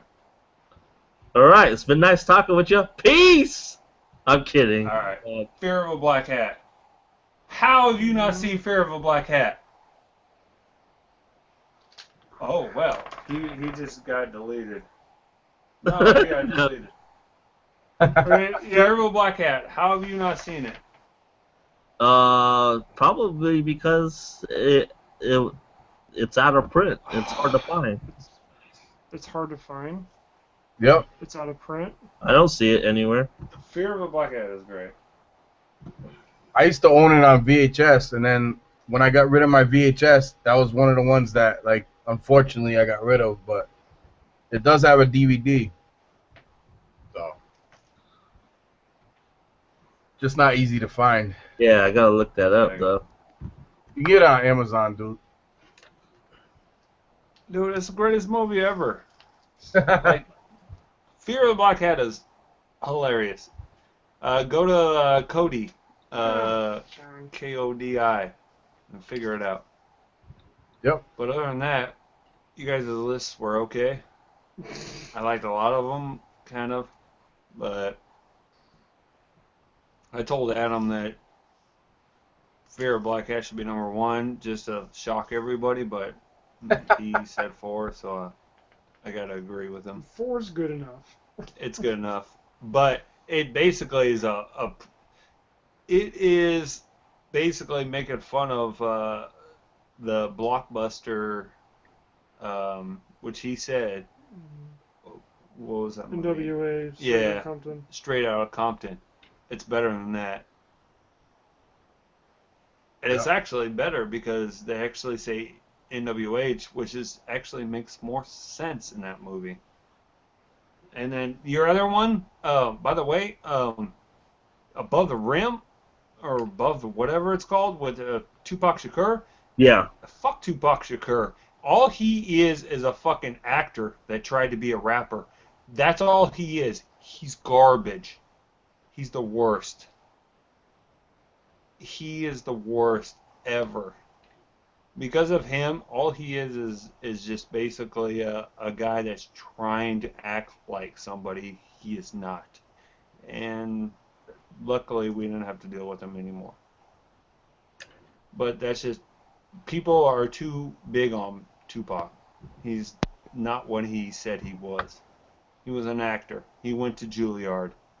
He went to schools and stuff like that. So, I mean, he's an actor. He's an actor that made a ton of money. Tupac, people need to get off Tupac. Quick. Well, I like him. Well, you could, but, I mean, hey, if you look at the stats on him, Tupac, I mean, who did they have in that movie? The guy that his kid died, his brother died, Belushi. That was the guy that was in that movie. Jim Belushi. Yeah, Jim Belushi was in that movie with him. I mean, come on, if your sidekick is Jim Belushi, that movie ain't gonna make money, and it didn't. I don't know, man. Red Heat with Arnold Schwarzenegger, Jim Belushi made money. Yeah, well, because Schwarzenegger was entitled with that.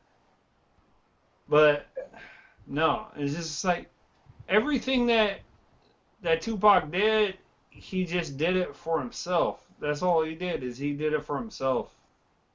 And I've never liked him. But then again, I've been an East Coast guy. I've been the Wu-Tang and everything like that. So I've been more of a Wu-Tang guy thing. But I also respected everything that Interscope did during the 90s with, you know, the Snoop Dogg and the Dre's and all that other stuff. But I never liked Tupac except for one fucking song. And the only song that I did like happened to be the one where he basically called out everybody else and like said stuff about bad boys and said that so and so had sickle cell anemia and shit like that. Yeah. That's the only thing I liked. No, I get it, man. Like, I kind of get, like, I get what you're saying because I see where some people have hate for Tupac because he is from the East Coast, but then he moved to the West Coast and kind of like turned his back on the East.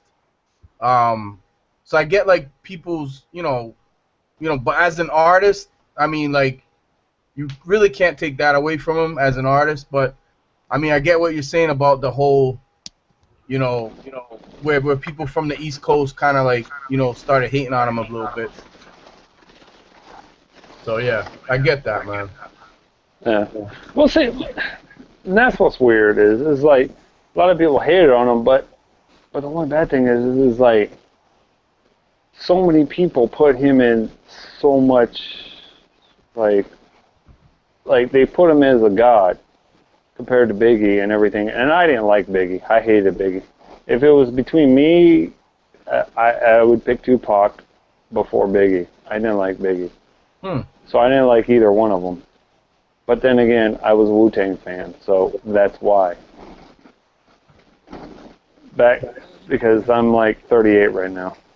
I mean, to be honest with you, I'm probably a bigger Wu-Tang fan than Pac or Biggie, but like I got love for all of them. But I mean, if I had to pick out of the three of them, I would go Wu-Tang for me. Yeah. I don't got no hate for Tupac or Biggie, but I like Wu-Tang more. So that's it.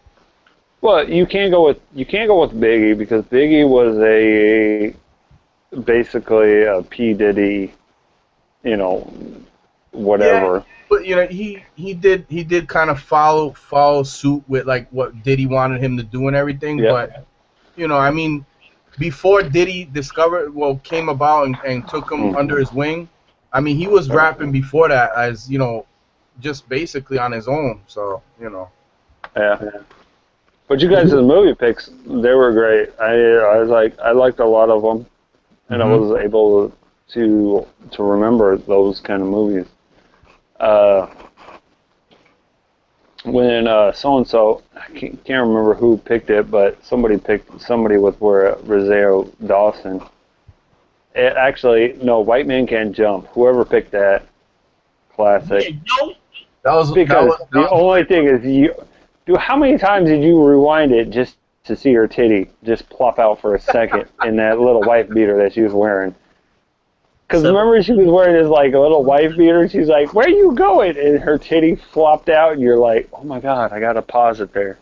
The better movie where you can see her like that is Do the Right Thing when she's with. Yeah, Yep. I've seen Do the Right Thing, but for that one, that's the only one I'm like, oh, that's it.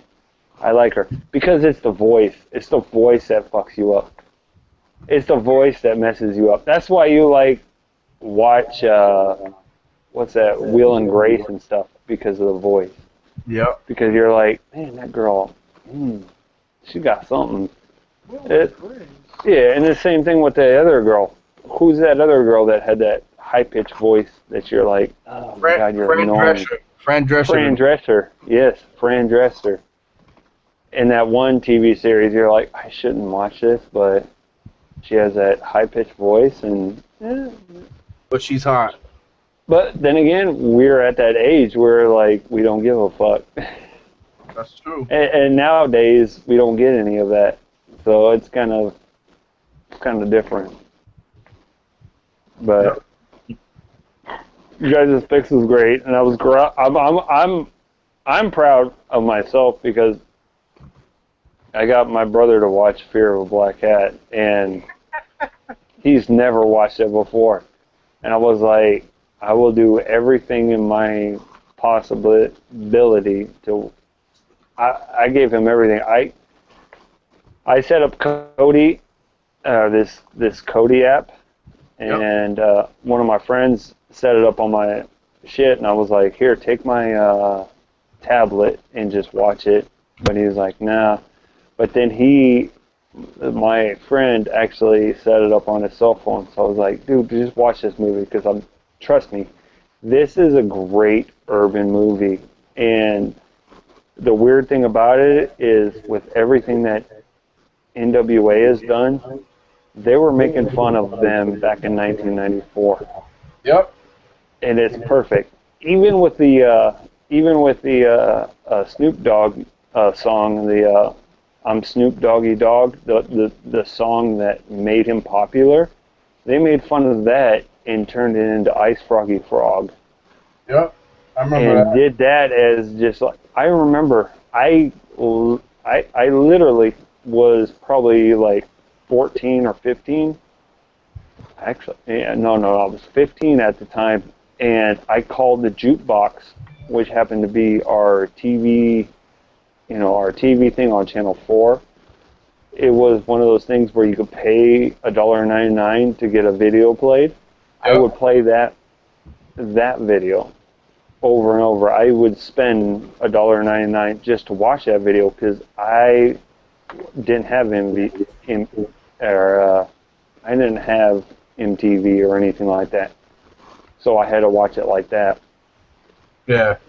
And that was, I thought it was funny. I thought it was great. I was like, they're making fun of a song that, it's the same thing. Like Adam's wearing a Weird Al Yankovic shirt now.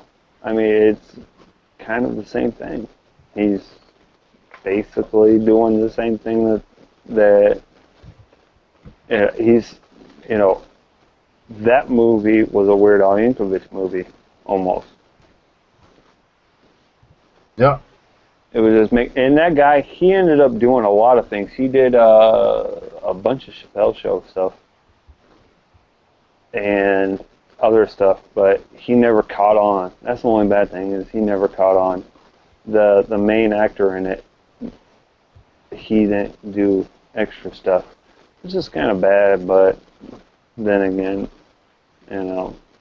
But if you look at it now, like if you release that same movie and like now, people would think it was a parody and think it was funny because all those things in that movie happen to deal with stuff that's going on in today's society. Like, fuck the security guards, what they say right there. That's basically fuck the police, you know. But it's the same thing that things are going on in this generation, and even when he says, I got an album or a movie or a book. Actually, he says a book that's called what is it? FTW by Yep. ICE. It's called "Fuck Those Motherfuckers" or something like that, or no, FBM. Fuck those motherfuckers. That is now what we see in Twitter and shit like that, where people put, YOLO, you only live once. This was back in 1994. People were abbreviating shit back in 1994. Nobody else heard about it, and nobody ever said that kind of stuff. So this movie is basically doing exactly what they're doing in 2016, where everybody has to abbreviate everything. So it's just a classic movie. It's just great. Yep. It's perfect. Everything is perfect So in that you movie. say that's your number one urban, right? Basically. Oh yeah, that's my number one urban for sure. Because it fits so well in today's society. You can't like get away from it. And yes, I mean, there's a lot of urban movies I like. I like the one where I like Higher Learning, even though it's not urban, but there is a little bit of there, because I like Holly Berry, and I think she looks hot as hell, so, but there's a lot of them that I'm kind of like, I like, but my favorite, I'll tell you, and if urban went to also like foreigners and stuff like that, Tang Jong-ji is the greatest movie ever made. Which one? Tang Jong-ji. Hang Jong-ji. Yeah, it's an Asian movie. Oh, Corey, you heard of that one? Yeah, I've watched it like 100 times. I watched it with my brother one day and I cried when I was watching it with him. Wow. Afterwards, I was like, "Hey, you're my brother," and I would do about the same thing as what happened in this movie. Like I remember we were in Phoenix, and I showed you that was the first time you ever seen it. It's a war movie. That's the only reason we couldn't put it in the whatever it's called in the categories you had. But Tang Jong-ji Post 2000. It's post is 2000. post 2002. It's like 2001 or 2. You can't find it. It's tough to find, but it's a movie about North Korea versus South Korea back in those days. All right. And during the Korean War? yeah, it's during the Korean War, and it's a story about two brothers and everything, and it is absolutely amazing. Like, everything they do is just, like, heartfelt and everything. There's not a moment of, like, stall. It's not like, one of those movies where, like, yeah, you put up with, like, a bunch of dialogue and everything, and you're like, okay, whatever, and it takes you a half an hour to get to the nitty gritty. This one, from the start, you're like, I'm in. It's not like Deer Hunter where you have to put up with a long ass video of them getting married. We don't care about that, So it's a good movie. And nobody's ever seen it. Everyone I talk to, they're like, I've never heard about that. Tang Jong-ji? I've never heard of it. And you're like, just watch it. It's just the same thing. Like, I wanted Adam to put in his gangster movies, but but it was out at 2001. I wanted him to put City of Gods. Oh, that is an awesome fucking film, man. I love that movie. Yes, you said it was an awesome. Yes, it's probably from 2001, even though it's what 2001. Yeah, it's 2001 or 2002. I remember I watched that movie in probably 2002, but when I watched it, I was like, this is the future of movies. I thought I was amazed by it. I couldn't believe how much I loved it. And I was like, this is it. This is Rio de Janeiro. The same shit that they're doing in the Olympics. And that's why I had brought it up to Adam, because I was like, Adam, maybe you could bring it in because the Olympics are going on right now. But I was like, that's a gangster movie. I mean, those guys are gangsters. Yep. But it didn't fit the criteria of before 2000. So I was like, I mean, this movie right here is not. I mean, I understand. Memento is not a romantic movie. I was just joking with you guys because that's my favorite movie. And trust me, I've never seen. When I said is shot or what's that movie where it's a Hitler movie? The black and white movie. The one that everybody hates. That I said that was a, oh my God, I can't even think. The Shawshank, or I'm not Shawshank. No, Schindler's List. When I say Schindler's List, when I put that on a comment, because I put it on a comment, it was like, is Schindler's List a comedy? Yeah, I was fucking joking about that shit. I was just like, let me think of the most absurd movie that would be a comedy. Or actually a romance. And I said that one. I just wanted to see if you guys would react to it. Besides Memento. That